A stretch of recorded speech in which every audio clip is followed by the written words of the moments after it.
നമുക്ക് സമർപ്പിച്ച് പ്രാർത്ഥിക്കാം. ഹല്ലേലൂയ. ജോയിൻ ചെയ്യുന്ന ഓരോ ദൈവമക്കൾക്കും ഈ മീറ്റിംഗ് ഏറ്റവും അനുഗ്രഹമായി തീരുവാൻ ദൈവത്തിൻ്റെ ബലമുള്ള കരങ്ങളിലേക്ക് നമുക്ക് സമർപ്പിച്ച് പ്രാർത്ഥിക്കാം. വചനം സംസാരിക്കുന്ന കർത്താവിൻ്റെ ദാസനെ വളരെ ശക്തമായി കർത്താവ് ഉപയോഗിക്കുവാൻ, പാട്ടുകൾ പാടുന്ന പ്രിയ സഹോദരനെ കർത്താവ് വളരെ ശക്തമായി നമ്മുടെ മധ്യത്തിൽ ഉപയോഗിക്കാൻ നമുക്ക് പ്രാർത്ഥിക്കാം. ഇന്നത്തെ മീറ്റിംഗ് ഏറ്റവും അനുഗ്രഹമായി തീരുവാൻ 2025 this is the 11th month. Amen. God has been so good. There are so many things that we can remind ourselves of what God has done in our lives. നമ്മുടെ ജീവിതത്തിൽ ദൈവം ചെയ്ത എത്രയോ നന്മകൾ ഓർത്ത് ഓരോ ദിവസം നന്ദി പറയാൻ എത്രയോ വിഷയങ്ങൾ നമ്മുടെ ജീവിതത്തിലുണ്ട്. എല്ലാം ഓർത്ത് ദൈവത്തെ സ്തുതിക്കാം. ഹല്ലേലൂയ, സ്തോത്രം. നമുക്കൊരുമിച്ച് പ്രാർത്ഥിക്കാം. പരിശുദ്ധനായ ദൈവമേ, ഞങ്ങൾ നന്ദിയോടെ സ്തുതിക്കുന്നു. ഒരിക്കൽ കൂടെ കർത്താവെ, ഞങ്ങൾക്ക് സൂം പ്ലാറ്റ്ഫോമിൽ ഒരുമിച്ചായിരിക്കാൻ കർത്താവ് തന്ന ഭാഗ്യത്തിനായി സ്തോത്രം. കഴിഞ്ഞ കർത്താവ് വർഷത്തിൻ്റെ ആരംഭം മുതൽ ഈ ദിവസം വരെയും ഞങ്ങളെ പരിപാലിച്ച ദൈവകൃപയ്ക്കായി സ്തോത്രം. അത്ഭുതകരമായി ഞങ്ങളെ വഴി നടത്തി. പ്രാർത്ഥിച്ച എത്രയോ വിഷയങ്ങൾക്ക് കർത്താവ് മറുപടി തന്നു. അത്ഭുതങ്ങൾ ഞങ്ങളുടെ ജീവിതത്തിൽ കർത്താവ് ചെയ്തു. വാഗ്ദത്തങ്ങൾ നൽകി തന്ന് കർത്താവെ, ഭാരത്തിൻ്റെയും പ്രയാസത്തിൻ്റെയും പ്രതികൂലത്തിൻ്റെയും ഒക്കെ മധ്യത്തിൽ വചനം തന്ന് ഞങ്ങളെ ബലപ്പെടുത്തി ഞങ്ങളെ നടത്തിയ എല്ലാ ദൈവകൃപകളെയും ഓർത്ത് ഞങ്ങൾ നന്ദിയോടെ സ്തുതിക്കുന്നു. വർഷത്തിൻ്റെ ആരംഭം മുതൽ ഈ ദിവസം വരെയും ഞങ്ങളുടെ മധ്യത്തിൽ കർത്താവെ ആരാധനയിൽ ഞങ്ങളെ സഹായിച്ചവരെ ഞങ്ങൾ ഓർക്കുന്നു. ദൈവജനം വന്ന് സംസാരിച്ച കർത്താവിൻ്റെ ദാസന്മാരെ, കർത്താവിൻ്റെ ദാസിമാരെ എല്ലാം ഞങ്ങൾ ഓർക്കുന്നു. ജോയിൻ ചെയ്ത കുടുംബങ്ങളെല്ലാം കർത്താവിൻ്റെ കരങ്ങളിലേക്ക് ഞങ്ങൾ സമർപ്പിക്കുന്നു. ഇന്ന് രാത്രികാലം പിന്നെ ഞങ്ങൾ ഒരുമിച്ച് ദൈവസ്ഥലായിരിക്കുമ്പോൾ സ്വർഗത്തിൽ ദൈവം ഞങ്ങളെ അനുഗ്രഹിക്കണമെന്ന് പ്രാർത്ഥിക്കുന്നു. കർത്താവെ സ്തോത്രം. ഈ പ്ലാറ്റ്ഫോമിൽ ഇന്ന് രാത്രികാലം ജോയിൻ ചെയ്ത എല്ലാ ദൈവമക്കളെയും നിന്റെ കരങ്ങളിലേക്ക് സമർപ്പിക്കുന്നു. കർത്താവെ, ഇന്നത്തെ ആരാധന, ഇന്നത്തെ വചനം ഇനി അനേകർക്ക് കർത്താവ് എല്ലാവർക്കും വിടുതലായി തീരുവാൻ സ്വർഗമിടയാക്കണമെന്ന് പ്രാർത്ഥിക്കുന്നു.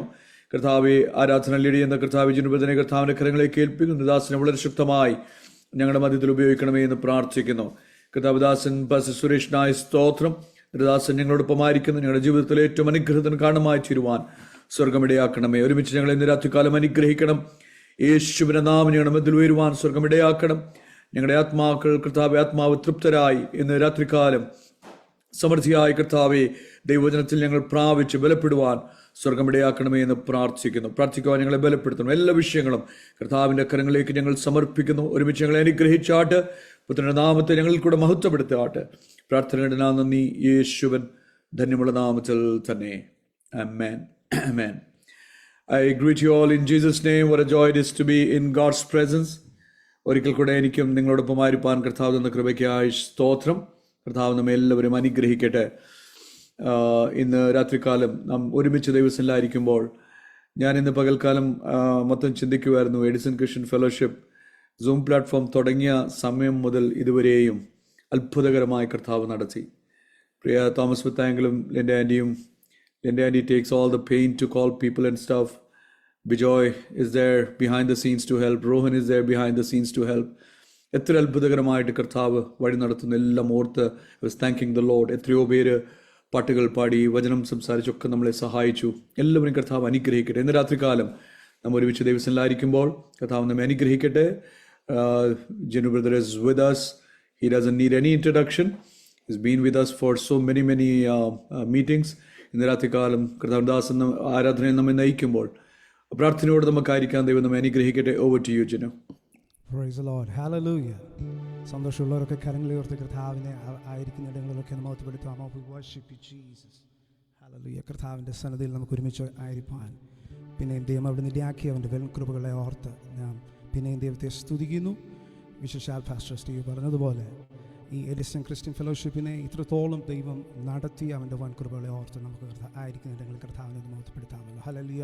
അനേകർക്ക് ഇതൊരു പ്രയോജനമായി, ഒരു വിടുതലായി തുടർന്നുള്ള ദിവസങ്ങളിൽ ദൈവം അവിടെ നിടയാക്കട്ടെ. വിശേഷാൽ ഇത് നയിക്കുന്ന തോമസ് അങ്കിൾ, ലിൻഡ ആൻറ്റി, ആ ടീം വർക്ക്, മീഡിയ എല്ലാവരെയും ഓർത്ത് ദൈവത്തെ സ്തുതിക്കുന്നു. സൂമിലായിരിക്കുന്ന എല്ലാ ദൈവജനങ്ങളെയും കർത്താവായ യേശുക്രിസ്തുവിൻ്റെ നാമത്തിൽ നിൻ്റെ സ്നേഹവന്ദനത്തെ അറിയിക്കുന്നു.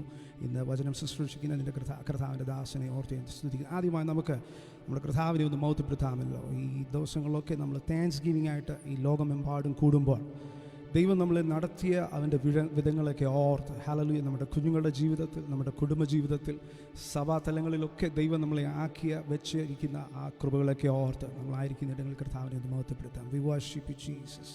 നന്ദിയുള്ള ഹൃദയത്തോടെ നമുക്ക് കർത്താവിനെ മഹത്വപ്പെടുത്താമല്ലോ. ഹല്ലേലൂയ. സങ്കീർത്തനക്കാരൻ ഇങ്ങനെ പറയുന്നു, യഹോവ നല്ലവനല്ലോ, ഹല്ലേലൂയ, അവൻ്റെ ദയ എന്നേക്കുമുള്ളത്, അവൻ്റെ വിശ്വസ്തത തലമുറ തലമുറയോളമായിരിക്കുന്നു. ഹല്ലേലൂയ. അങ്ങനെയെങ്കിൽ നമ്മൾ എത്ര കർത്താവിനെ സ്തുതിച്ചാൽ ഇന്ന് മതിയാകും. ഹല്ലേലൂയ. കർത്താവ് ചെയ്ത ഉപകാരങ്ങളൊക്കെ ഓർത്ത് നമ്മുടെ കർത്താവിനെ മഹത്വപ്പെടുത്താം. We worship you, Jesus.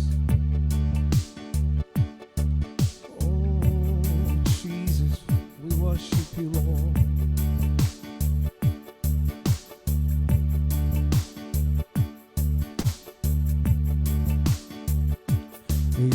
ഇന്നയോളം എന്നെ നടത്തി, ഇന്നയോളം എന്നെ പുലർത്തി, ഇന്നയോളം നമ്മെ നടത്തി, ഇന്നയോളം നമ്മെ പുലർത്തി. എൻ്റെ യേശു എത്ര നല്ലവൻ, അവനെന്നും മതിയായവൻ. എൻ്റെ യേശു എത്ര നല്ലവൻ, അവനെന്നും മതിയായവൻ. ചേർന്ന് പാടുമോ? എൻ്റെ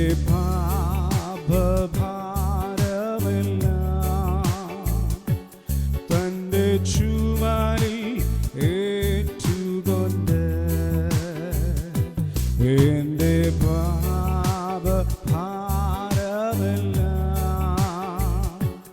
തന്റെ ചുമലിൽ ഏറ്റുകൊണ്ട്, എനിക്കായി കുരിശിൽ മരിച്ച എൻ്റെ യേശു എത്ര നല്ലവൻ. എനിക്കായി കുരിശിൽ മരിച്ച എൻ്റെ യേശു എത്ര നല്ലവൻ. എൻ്റെ ആവശ്യങ്ങൾ അറിഞ്ഞ് ആകാശത്തിൻ കിളിവാതിൽ തുറന്ന്,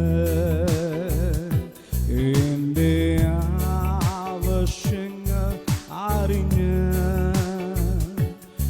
ആകാശത്തിൻ കിളിവാതിൽ തുറന്ന്, എല്ലാം സമൃദ്ധിയായി നൽകിയിടുന്ന എൻ്റെ യേശു നല്ല ഇടയൻ. എല്ലാം സമൃദ്ധിയായി നൽകിയിടുന്ന എൻ്റെ യേശു നല്ല ഇടയൻ. രോഗശയ്യയിൽ എനിക്ക് വൈദ്യൻ, ശോകവേളയിൽ ആശ്വാസകൻ. രോഗശയ്യയിൽ എനിക്ക് വൈദ്യൻ, ശോകവേളയിൽ ആശ്വാസകൻ. കൊടുവെയിലാതിൽ താണരുമാവൻ ജീസസ്, എൻ്റെ യേശു എത്ര വല്ലവൻ. കൊടുവെയിലാതിൽ താണരുമാവൻ എൻ്റെ യേശു എത്ര നല്ലവൻ. മനോഭാരത്താൽ ആലഞ്ഞ്, മനോവേദനയാൽ നിറഞ്ഞ്, മനോഭാരത്താൽ ആലഞ്ഞ് ജീസസ്, മനോവേദനയാൽ നിറഞ്ഞ്, മനമൊരുകി ഞാൻ കരഞ്ഞിടുമ്പോ എൻ്റെ യേശു. അതനുഭവമുള്ളവർക്ക് ചേർന്ന്, മനമൊരുകി ഞാൻ കരഞ്ഞിടുമ്പോ എൻ്റെ യേശു എത്ര നല്ലവൻ. ഒരു നാളും കൈവിടില്ല, അതവൻ്റെ വാക്ക് ശക്തമാണ്. ഒരു നാളും ഉപേക്ഷിക്കില്ല. ചേർന്ന് പാടുമോ? ഒരു നാളും കൈവിടില്ല. ഒരു നാളും ഉപേക്ഷിക്കില്ല. ഒരു നാളും മറക്കുകയില്ല. എൻ്റെ യേശു എത്ര വിശ്വസ്തൻ. ഒരു നാളും മറക്കുകയില്ല. എൻ്റെ യേശു എത്ര വിശ്വസ്തൻ. എൻ്റെ യേശു വന്നിടുമ്പോൾ തിരുമാർവോടണഞ്ഞിടും ഞാൻ. എൻ്റെ യേശു വന്ന് ആ പ്രത്യാശയുള്ളവർ ചേർന്ന് തിരുമാർവോടണഞ്ഞിടും ഞാൻ. പോയപ്പോൾ താൻ വേഗം വരും. എൻ്റെ യേശു എത്ര നല്ലവൻ. പോയപ്പോൾ താൻ വേഗം വരും. ഹല്ലേലൂയ. എൻ്റെ യേശു എത്ര നല്ലവൻ.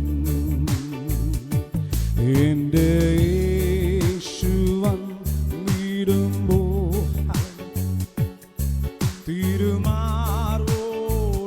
തിരുമാർവോടണഞ്ഞിടും ഞാൻ. പ്രത്യാശയോടെ എൻ്റെ യേശു വന്നിടുമ്പോൾ തിരുമാർവോടണഞ്ഞിടും ഞാൻ. പോയപ്പോൾ താൻ വേഗം വരും. എൻ്റെ യേശു എത്ര നല്ലവൻ. പോയപ്പോൾ താൻ വേഗം വരും. എൻ്റെ യേശു എത്ര നല്ലവൻ.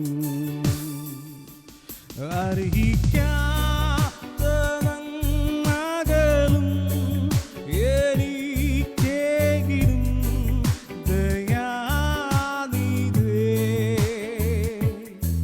അർഹിക്കാത്ത നന്മകളും എനിക്കേകിടും ദയാനിധേ. യാചിക്കാത്ത നന്മകൾ പോലും നീ എനിക്ക് സ്തുതി. യാചിക്കാത്ത നന്മകൾ പോലും നീ എനിക്ക് സ്തുതി. ചേർന്ന് പാടുമോ? നന്ദിയോടെ ഞാൻ സ്തുതി പാടിയിടും എൻ്റെ യേശുനാഥാ. എനിക്കായി നീ ചെയ്തോരോ നന്മയ്ക്കും ഇന്നു നന്ദി ചൊല്ലുന്നു ഞാൻ. എനിക്കായി നീ ചെയ്തോരോ നന്മയ്ക്കും ഇന്നു നന്ദി ചൊല്ലുന്നു ഞാൻ. സത്യദൈവത്തിൻ ഏകപുത്രനായി അങ്ങിൽ വിശ്വസിക്കുന്നു ഞാൻ. സത്യദൈവത്തിൻ ഏകപുത്രനായി അങ്ങിൽ വിശ്വസിക്കുന്നു ഞാൻ. വരും കാലമൊക്കെയും നിൻ കൃപ വരങ്ങൾ ചൊരിയുന്നു. ഹല്ലേലൂയ. വരും കാലമൊക്കെയും നിൻ കൃപ വരങ്ങൾ ചൊരിയുന്നു.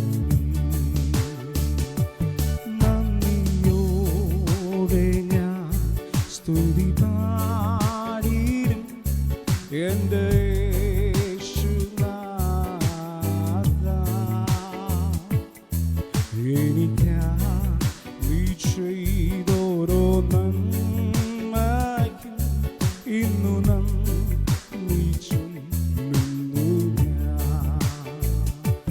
നന്ദിയോടെ ഞാൻ സ്തുതി പാടിയിടും എൻ്റെ യേശുനാഥ.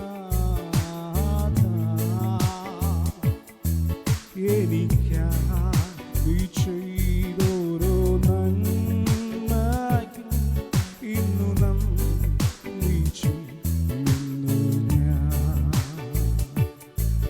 എനിക്കാ നീ ചെയ്തോരോ നന്മയ്ക്കും ഇന്നു നന്ദി ചൊല്ലുന്നു ഞാൻ. ഹല്ലേലൂയ. അവൻ നമ്മുടെ ജീവിതത്തിൽ ചെയ്ത നന്മകളൊക്കെ ഓർത്ത് ഹല്ലേലൂയ ഇന്ന് പകൽക്കാലവും നമുക്ക് ഒരുമിച്ച് ദൈവസന്നിധിയിൽ നന്ദി കരയറ്റുവാൻ ദൈവം ഇങ്ങനെ ഇടയാക്കി അവൻ്റെ വൻ കൃപകളെയൊക്കെ ഓർത്ത് കർത്താവിനെ ഒന്ന് മഹത്വപ്പെടുത്താമല്ലോ. Hallelujah. We worship you Jesus. Hallelujah. ഒരുമിച്ച് ഒരു പ്രത്യാശയുടെ ഗാനം കൂടെ പാടി നമ്മൾ കർത്താവിനെ മഹത്വപ്പെടുത്താമല്ലോ. അവൻ നല്ലവനല്ലോ, അവൻ്റെ ദയ എന്നേക്കുമുള്ളത്. സങ്കീർത്തനക്കാരൻ ഇങ്ങനെ പറയുന്നു, അവൻ്റെ വാതിലുകൾ സ്തോത്രത്തോടും അവൻ്റെ പ്രാകാരങ്ങൾ സ്തുതിയോടും കൂടെ നമുക്ക് വരുവാൻ. ഹല്ലേലൂയ. അവന് സ്തോത്രം ചെയ്ത് അവൻ്റെ നാമത്തെ ഇന്ന് പകൽക്കാലവും നമുക്ക് ഒരുമിച്ച് കർത്താവിനെ ഒന്ന് മഹത്വപ്പെടുത്തുവാൻ ദൈവോട് നിടയാക്കുന്ന അവൻ്റെ വൻ കൃപകളെ ഓർത്ത് നമ്മളായിരിക്കുന്ന ഇടങ്ങളിലൊക്കെ കർത്താവിനെ ഒന്ന് മഹത്വപ്പെടുത്താമല്ലോ. We worship you Jesus.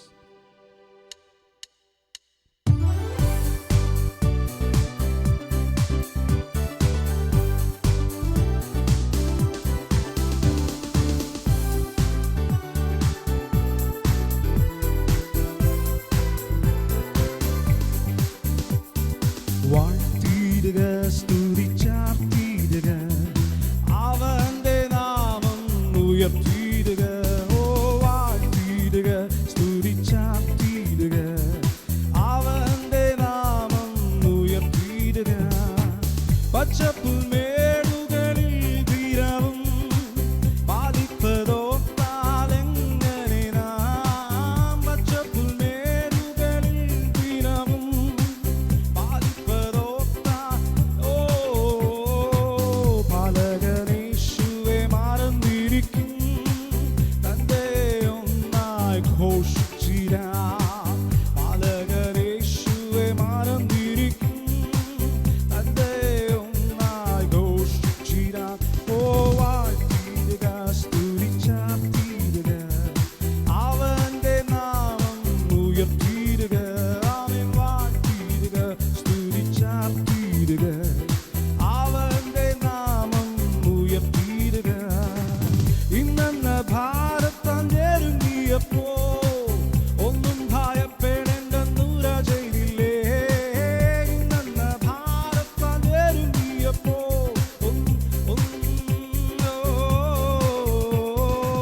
കാക്കയ ഭക്തനെ പോറ്റിയ നാഥന്റെ സ്നേഹത്തെ ഓർത്തു ഞാൻ. കാക്കയ ഭക്തനെ പോറ്റിയ നാഥന്റെ സ്നേഹത്തെ ഓർത്തു ഞാൻ സ്തുതിച്ചിടുക. ഓ വാഴ്ത്തിയിടുക, സ്തുതിച്ചാർത്തിയിടുക, അവൻ്റെ നാമം ഉയർത്തിയിടുക.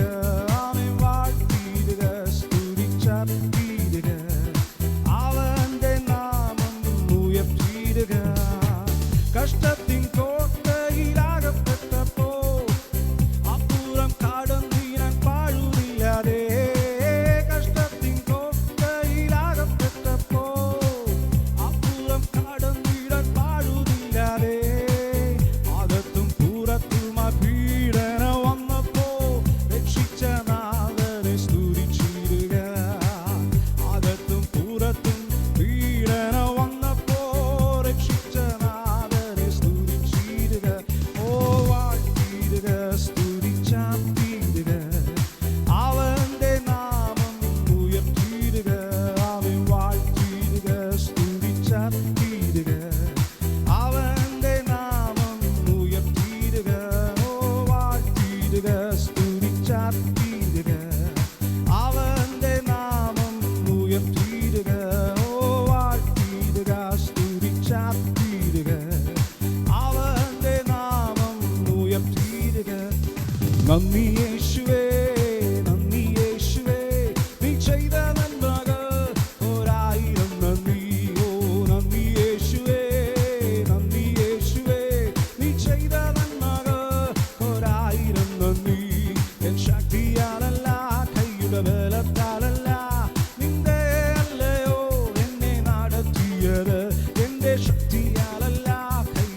ബലത്താലല്ല നിന്റെ അല്ലയോ എന്നെ നടത്തിയത് നിന്നത് കൃപയാ കൃപയാ ദൈവ കൃപയാ നിർത്തിടും ദയയാ ദയയാ നിത്യദയയാ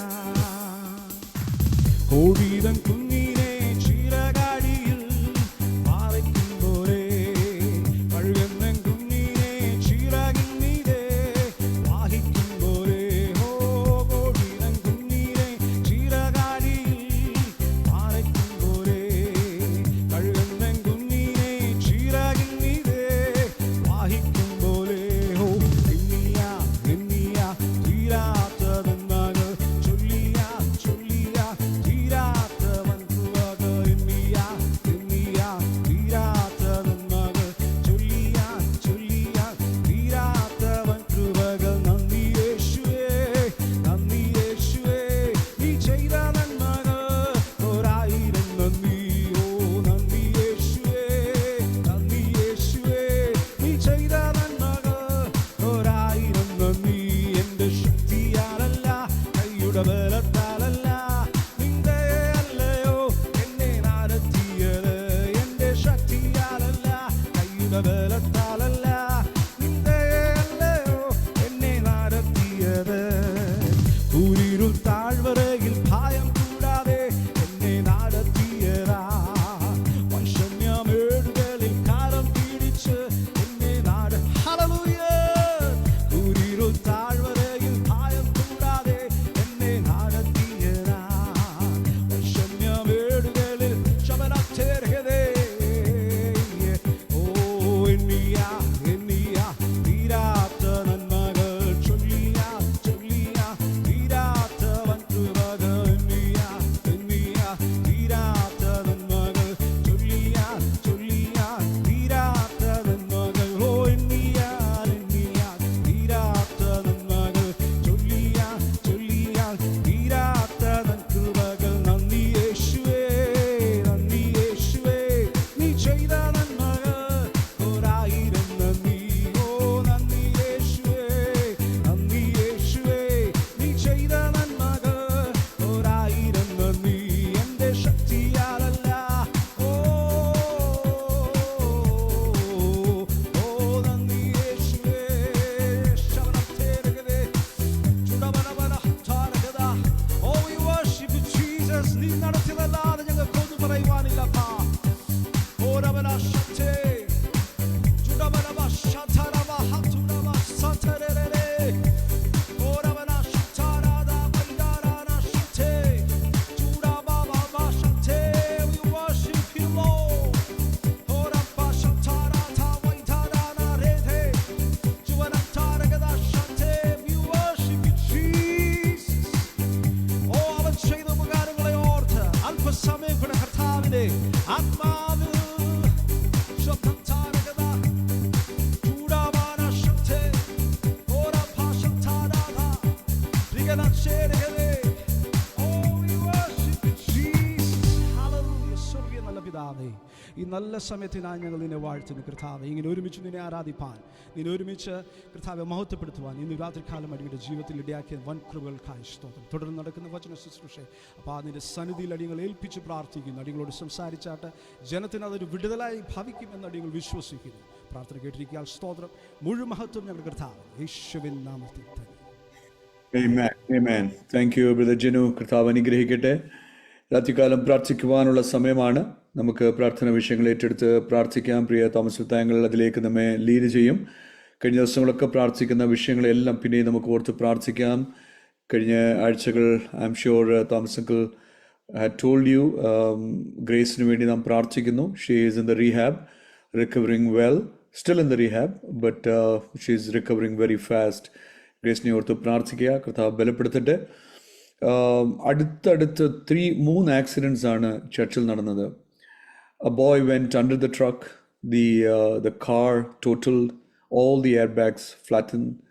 Miraculously he was saved. Police officer വന്ന് അവനെ കാറിൽ നിന്ന് വലിച്ചെടുക്കുമ്പോൾ പറഞ്ഞത് it's a miracle that you are alive. ഗ്രേസിനെ പെഡസ്ട്രിയൻ പാതയിൽ കൂടെ നടന്നു പോകുമ്പോഴാണ് ഒരു കാറുകാരൻ വന്നിടിച്ച് the vehicle went over her, but God miraculously saved her. Her spine has a bit of damage. There's a steel which has been put in all that, but then God is good. അടുത്ത ഒരു പയ്യനെ ഒരു പെങ്കൊച്ചു വന്ന് ഇടിച്ചിട്ട് she ran off, but God miraculously, the car is totaled again. Miraculous that the Lord saved him as well. And there are, there's all so many things that you hear. And then കഴിഞ്ഞ ആഴ്ച Thomas Uncle, I'm sure he said in Kerala in our church, Kurulachan, 75-year-old, he was returning from Sunday service കഴിഞ്ഞിട്ട് വീട്ടിൽ മടങ്ങി പോകുമായിരുന്നു. Car ഇടിച്ചു, brain dead die. He was there for almost a week or something in the ventilator, and then last November 13th, he went to be with the Lord. A wonderful man. ഇന്ന് പകൽക്കാലം ഞങ്ങൾ ചർച്ചിലെ fasting പ്ലേയിലായിരുന്നപ്പോൾ one of our older folks, ഒരു aunty, she slipped, fell, and തലയിടിച്ചൊക്കെ വീണു. പക്ഷേ ദൈവകൃപയാൽ മീറ്റിംഗ് നടക്കുന്നതിന് just half an hour before ഞാൻ വീട്ടിലെത്തിയത്, she fell and she has a broken leg and a few other bones are broken, but thankfully God has saved her. പ്രിയ സഹോദരൻ പാടിയപ്പോൾ my heart was overwhelmed. കാരണം നന്ദി പറയാൻ എത്രയോ വിഷയങ്ങൾ ജീവിതത്തിലുണ്ട്. Bones are intact, our organs are functioning normally. ഈ തിരക്കേറിയ പട്ടണത്തിൽ നമ്മളെല്ലാം വാഹനങ്ങൾ ഓടിച്ച് നടക്കുന്നു. നമ്മളെ ദൈവം എന്തുമാത്രമാണ് സൂക്ഷിക്കുന്നത്. നന്ദി പറയാൻ കാര്യങ്ങളുണ്ടോ എന്ന് മനസ്സിൽ ചിന്തിക്കുന്നുവെങ്കിൽ നമ്മളെ തന്നെ ഒന്ന് നോക്കിയാൽ മതി. The way the Lord has helped us to function normally, that itself is good enough for us to be thankful to the Lord. അന്നേരം ദൈവസന്നിധിയിൽ ആഹാരം തന്നു, വസ്ത്രം തന്നു, നല്ല ഫ്രണ്ട്സിനെ തന്നു, മാതാപിതാക്കളെ തന്നു, സംസാരിക്കാനുള്ള ശേഷി തന്നു, ടേസ്റ്റ്, കാണുവാനുള്ള കാഴ്ച. You have upteens of things to thank the Lord. ഒത്തിരി വിഷയങ്ങളുണ്ട്, right? I have told you the story. My dad, ഒരു കണ്ണിന് കാഴ്ച completely നഷ്ടപ്പെട്ടു, and one of his eyes, we are trying to save it. He has hardly 20-25% of sight. So നന്ദി പറയാൻ എത്രയോ വിഷയങ്ങൾ നമ്മുടെ ജീവിതത്തിലുണ്ട്. Let's be thankful to the Lord. നമ്മുടെ ചുറ്റുപാട് ഒത്തിരി വിഷയങ്ങൾ നടക്കുമ്പോൾ പ്രാർത്ഥന കേൾക്കുന്ന ഒരു ദൈവമാണ് നമ്മുടെ ദൈവം. നമ്മളെ വീഴാതെ സൂക്ഷിക്കുന്ന ദൈവമാണ് നമ്മുടെ ദൈവം. കാൽ തട്ടാതെ വഴുതിപ്പോകാതെ ദൂതന്മാരെ കൽപ്പിച്ചയച്ച് നമ്മളെ പരിപാലിക്കുന്ന ഒരു ദൈവം. നിങ്ങൾക്കൊക്കെ ഒത്തിരി അനുഭവങ്ങളില്ലേ, സാക്ഷ്യങ്ങളില്ലേ? God has been so good to us. We can go on testifying about the goodness of God. So let's go into a time of prayer. Dear Thomas Smith, Uncle will lead us into that time. Uncle. ദൈവനാമത്തിന് മഹത്വം ഉണ്ടാകട്ടെ. Thank you pastor Steve. ദൈവത്തിന്റെ പരിശുദ്ധാത്മാവ്, ഞാൻ പാസ്റ്ററോട് പറഞ്ഞില്ല, ഞങ്ങള് ഇന്ന് ഒരു താങ്ക്സ് ഗിവിംഗ് പ്രെയർ പോലെ പോകണമെന്നുള്ള ആഗ്രഹത്തിലാണ് എന്നുള്ള കാരണം അടുത്ത വ്യാഴാഴ്ച 27-ാം തീയതി അമേരിക്കയിൽ താങ്ക്സ് ഗിവിങ്ങും ഒക്ടോബർ 12-ാം തീയതി കാനഡയിൽ താങ്ക്സ് ഗിവിംഗ് ഡേയും ഒക്കെ ആയിരുന്നു. ദൈവം ചെയ്ത നന്മകൾക്ക് നമ്മൾ നന്ദി പറയുന്ന ഒരു സാഹചര്യം. പലപ്പോഴും നമ്മൾ ഈ 10 കുഷ്ഠരോഗികളെ കർത്താവ് സൗഖ്യമാക്കി, ഒരാള് മാത്രമേ മടങ്ങി വന്ന് ദൈവത്തിന് നന്ദി പറഞ്ഞുള്ളൂ. അതുപോലെ സുന്ദരമെന്ന ഗോപുരത്തിങ്കൽ ഇരുന്ന അവന് സൗഖ്യമായപ്പോൾ പിന്നെ വചനത്തിൽ നമ്മൾ കാണുന്നത് അവനെ ആലയത്തിൽ കണ്ടു എന്നാണ്. ദൈവത്തിൽ നിന്ന് നമ്മൾ നന്മകൾ പ്രാപിക്കുമ്പോൾ ദൈവത്തെ ആരാധിക്കുകയും ദൈവത്തോട് നന്ദി പറയുകയും നന്ദിയും കടപ്പാടുമുള്ളവരായി നമ്മൾ ജീവിക്കുകയും വേണം. അപ്പൊ അത് സെലിബ്രേറ്റ് ചെയ്യാനായിട്ട് അമേരിക്കയിലും കാനഡയിലും ഒക്കെ ഒരു പ്രത്യേക ദിവസം മാറ്റി വെച്ചിട്ടുണ്ട്. അപ്പം നമ്മള് ഈ പ്രാർത്ഥനാ കൂട്ടത്തിൽ ഇത്രത്തോളം സ്റ്റീവ് പാസ്റ്റർ ആരംഭിച്ചപ്പോൾ മുതൽ പറഞ്ഞു, ഇത്രത്തോളം ദൈവം നടത്തിയ വഴികൾ, നമ്മൾക്ക് ഇത്രയും പേർക്ക് ഒരുമിച്ച് ലോകത്തിന്റെ പല ഭാഗങ്ങളിലായി ഇരുന്നു കൊണ്ട് തന്നെത്താൻ തമ്മിൽ ഓർത്ത് പ്രാർത്ഥിക്കുവാനും ദൈവവചനം കേട്ട് ബലപ്പെടുവാനും ഒക്കെ ദൈവം തരുന്ന കൃപകളെ ഓർത്ത് ഓരോ സമയത്തും ഓരോ വെള്ളിയാഴ്ചയും പാട്ടുപാടുവാനും അതുപോലെ വചനത്തിൽ നിന്നും ശുശ്രൂഷിക്കുവാനും ഒക്കെ ദൈവം ആളുകളെ ഒരുക്കി തരുന്നു. ഇതിനൊക്കെ ദൈവസന്നിധിയിൽ എത്ര നന്ദി പറഞ്ഞാൽ ഒക്കുമെന്ന് അറിയത്തില്ല. നമ്മൾ കഴിഞ്ഞ ഒരു വർഷം തിരിഞ്ഞു നോക്കിയാൽ എത്ര പ്രാർത്ഥനാ വിഷയങ്ങൾ നമ്മൾ ദൈവസന്നിധിയിൽ വെച്ചു. ഒരുപാട് വിഷയങ്ങൾക്ക് പോസിറ്റീവായി നമ്മൾ ആഗ്രഹിച്ചതുപോലെ ദൈവം മറുപടി തന്നു. ചിലതിനൊക്കെ മറുപടി നമ്മൾ ആഗ്രഹിച്ച വിധത്തിലല്ല, ദൈവത്തിന്റെ ഹിതപ്രകാരമായിരുന്നു. അപ്പോൾ നമ്മൾ അതിന് നന്ദി പറയേണ്ട ഒരു ദിവസമാണ്. ഞാൻ പെട്ടെന്ന് ചില കാര്യങ്ങൾ പറഞ്ഞിട്ട്, നമ്മൾ ദീപക് എന്ന ഒരു സഹോദരന് വേണ്ടി ദീപക് എന്ന് പ്രാർത്ഥിച്ചുകൊണ്ടിരുന്നു. കാരണം ഈ വല്ലാത്ത ഒരു സ്ഥിതിയിലായിരുന്നു അദ്ദേഹം. വെന്റിലേറ്ററിലും യാതൊരു ഹോപ്പുമില്ല എന്ന് ഡോക്ടേഴ്സ് പറഞ്ഞു. കഴിഞ്ഞ ആഴ്ചയിൽ അദ്ദേഹം ജോലിക്ക് പോകാൻ തുടങ്ങി. പ്രാർത്ഥനകളെ കേൾക്കുന്ന നമ്മളുടെ ദൈവം. ചിനു എൻ്റെ ജ്യേഷ്ഠൻ്റെ മകൾക്ക് വേണ്ടി പ്രാർത്ഥിച്ചുകൊണ്ടിരുന്നു. ഇന്നലെ എനിക്ക് ഒരു നീണ്ട ടെക്സ്റ്റ് മെസ്സേജ് കിട്ടി. She is cooking by herself, she is driving by herself. Doctors 3 ആഴ്ച സമയം കൊടുത്തു. വൈദ്യശാസ്ത്രമല്ല നമ്മളുടെ കാലങ്ങൾ തീരുമാനിക്കുന്നത്, നമ്മളെ നടത്തുന്ന ഒരു ദൈവം. പ്രിയ ജിനു പാടിയപ്പോൾ എല്ലാം താങ്ക്സ് ഗിവിങ്ങിൻ്റെ പാട്ടുകളായിരുന്നു. ജിനുവായിട്ടും ഇതൊന്നും കോർഡിനേറ്റ് ചെയ്തതല്ല. നമ്മൾ താങ്ക്സ് ഗിവിങ് ദൈവസന്നിധിയിൽ നമ്മൾ വിശ്വസ്തരായി നന്ദിയുള്ളവരായി ജീവിക്കണം. ദീപുവിന് വേണ്ടി തുടർന്ന് പ്രാർത്ഥിച്ചുകൊണ്ടിരിക്കുക. ചിന്നുവിനെ, പ്രസാദിനെ, വത്സ, ഇവർക്കെല്ലാം വേണ്ടി പ്രാർത്ഥിച്ചുകൊണ്ടിരിക്കുക. പ്രത്യേക ഒരു പ്രാർത്ഥനാ വിഷയം പറയാൻ ഉള്ളത്, സിംഗപ്പൂരിൽ നിന്നും ജോയിൻ ചെയ്തിരിക്കുന്ന മിനി എന്നൊരു സഹോദരിയുണ്ട്. ആ മിനിയുടെ ഫാദർ ബാബു വർഗീസ് വളരെ സീരിയസ് ആയി ഹോസ്പിറ്റലാണ്. അദ്ദേഹത്തിൻ്റെ കാല് ആംബ്യൂട്ടേറ്റ് ചെയ്തെങ്കിൽ മാത്രമേ രക്ഷപ്പെടുകയുള്ളൂ എന്ന് ഡോക്ടേഴ്സ് പറഞ്ഞിരിക്കുന്ന ഒരു സാഹചര്യമാണ്. അദാസനെ ഓർത്ത് പ്രാർത്ഥിക്കുക. ദൈവഹിതം തൻ്റെ ജീവിതത്തിൽ നിന്ന് ഹീൽ ചെയ്യുവാൻ ദൈവത്തിന് കഴിയും. അദാസനെ ഓർത്ത് പ്രാർത്ഥിക്കുക. നമ്മൾ സാധാരണ പ്രാർത്ഥിച്ചുകൊണ്ടിരിക്കുന്ന നമ്മളുടെ മക്കളുടെ വിഷയങ്ങൾ, വിവാഹിതരാകാനുള്ള കുഞ്ഞുങ്ങൾ, വിവാഹം കഴിഞ്ഞിട്ട് കുടുംബജീവിതത്തിൽ പ്രശ്നമായിരിക്കുന്നവർ, ഇവരെ ഒക്കെ ഓർത്ത് പ്രാർത്ഥിക്കുക. നമ്മളുടെ ഇടയിൽ ക്യാൻസറിനാലും മറ്റ് രോഗങ്ങളാലും ഭാരപ്പെടുന്നവരുണ്ട്, വാർദ്ധക്യ സഹജമായ ക്ഷീണങ്ങളിലായിരിക്കുന്നവരുണ്ട്. അവരെ ഒക്കെ ഓർത്ത് പ്രാർത്ഥിക്കുക. ജോലിക്ക് വേണ്ടി നോക്കുന്നവരുണ്ട്, അവർക്ക് തക്കതായ ജോലികളെ ദൈവം പ്രൊവൈഡ് ചെയ്യുവാനായി പ്രാർത്ഥിക്കുക. തുടർന്ന് ഇന്ത്യയിൽ നടക്കുന്ന സുവിശേഷ വേലകൾ, നൈജീരിയയിൽ ഒക്കെ നടക്കുന്ന സുവിശേഷ വേലകൾ. ഇന്ന് രാവിലെ ഉപവാസ പ്രാർത്ഥനയ്ക്ക് പോയപ്പോൾ രാജസ്ഥാനിൽ നിന്നും വന്ന ഒരു കർത്തൃദാസനാണ് പ്രസംഗിച്ചത്. ദൈവം നടത്തിയ വഴികളെക്കുറിച്ച് അദ്ദേഹം പറഞ്ഞപ്പോൾ എനിക്ക് 1987 മുതൽ അറിയാവുന്ന ഒരു കർത്തൃദാസനാണ്. ദൈവം രാജസ്ഥാന്റെ പ്രദേശത്തൊക്കെ കഷ്ടം അനുഭവിക്കുന്നവരിലെ കൂടെ നടത്തുന്ന വഴികളെ കേൾക്കുമ്പോൾ നമ്മളുടെ ദൈവം എത്ര വലിയവനെന്നറിയുന്നു. ഇവരെയൊക്കെ ഓർത്ത് പ്രാർത്ഥിക്കുക. നൈജീരിയയിൽ തുടർന്നുള്ള വചന ശുശ്രൂഷയെ ഓർത്ത് പ്രാർത്ഥിക്കുക. ഈ വിഷയങ്ങളെല്ലാം ഓർത്തുകൊണ്ട് പ്രിയ ചാർലി ബ്രദർ പ്രാർത്ഥിച്ച് സഹായിക്കും. Hallelujah. Thank you, Father. Thank you, Lord. Thank you for your goodness in our lives this evening time, this morning time. Father, we bless your name. We thank you, Lord, for all your goodness that, Lord, you enable us to have in the land of the living. Your word teaches us, though a host should encamp against me, my heart shall not fear. Though war should rise against me, in this will I be confident.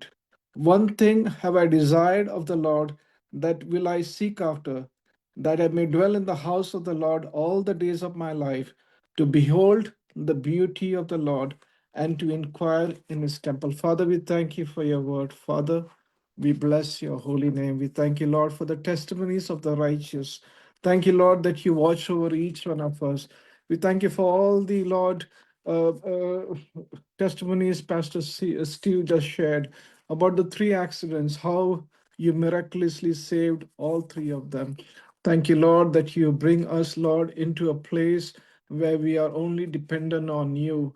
We walk that narrow way, Father, so that, Lord, we can walk with you, not walk with the world and be like the world, but walk with you in the righteousness that you have for each one of us, So this evening time, we pray for Babu Varghese uncle. We pray, Lord, that he is in a hospital. We pray for your mercy in his life. We pray, Lord, that you draw him by your spirit. You touch him, Lord, with your word. You touch him, Lord, with your people's prayers. We touch him, Lord, that, Lord, he is healed completely. Let all the doctors' report be according to the doctors. But, Lord, your report is what we know. And so, Lord, we pray that you touch him and heal him in all ways, so that, Lord, your name is lifted up through each one of our lives. Thank you, Lord, for the testimony of Brother Deepak. Thank you, Lord, that you brought him out of the vent, that, Lord, he's able to walk, he's able to go to work, that, Lord, you are enabling us, Lord, to know through your word, through your people, that you are a miraculous God, and that, Lord, your grace is sufficient in our lives. We thank you, Lord, for the testimony of Shino. We thank you, Lord, for your mercies in each one of our lives. Thank you, Lord, that we can come to you at all times and bless your name, Lord, at all times. We pray, Lord, as we celebrate Thanksgiving, let us have a grateful heart in all situations in our lives. Help us, Lord, to know that you are the one who redeem us. You are the one, Lord, you enable us to do much, Lord, for your name's sake. It's not by might nor by power, but by your Spirit, Father. We thank you, Lord, for the pastor from Rajasthan who could share the testimony, Lord, of how miraculously you enable your people, Lord, to come out of the darkness into the abundance of your light, Father. So we bless your holy name. Father, we pray for the persecution that's happening across India, Father. Many are being persecuted. Many churches are being destroyed. Many, Lord, gathered and assembled just to destroy, Father. Even as I have been able to hear testimonies in Rajasthan, Father, the young man told me that in the darkness they wait to wake up in the morning time to do evil against the children of God. They plan evil in their hearts. They lie down in their beds thinking of what evil they can do. Father, you alone can help us. You can be our shield. You can be our protector. You can be our hiding place. So we bless your holy name. We pray for the next generation, Lord. They do not want to know you as God. They are in addictions, Lord, addictions to drugs, addictions to many sorts of things on their TV, on their screens, Father. We pray for your mercy. We pray for the young women, young children, Lord, waiting to find the right mates. Many young girls are waiting, Father. Many young men are waiting, Father. You, Lord, can bring them together. So we bless your holy name. Father, we pray for the families that are going through much tribulation because of relationship issues, because of, Lord, use of drugs, because of cheating, Father, because of adultery, Father. There is no self-control.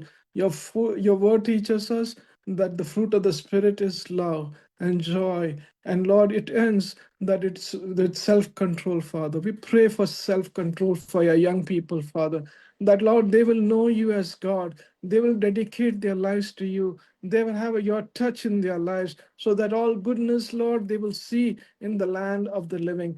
We pray for our seniors, Father. We pray, Lord, in their old age, they will not feel left out, Father. They will not, Lord, be going through a time where they think about what they did in their lives, how much they worked, how much they planned, how much they did for their own children. But today, Lord, they are alone. Father, we pray for those who are desperately alone, those, Lord, who are in their nursing homes, those, Lord, in their old age homes, those, Lord, in their own homes, Father, but no one comes to visit them. There is no call, there is no touch, there is no prayer, there's no communication, Father.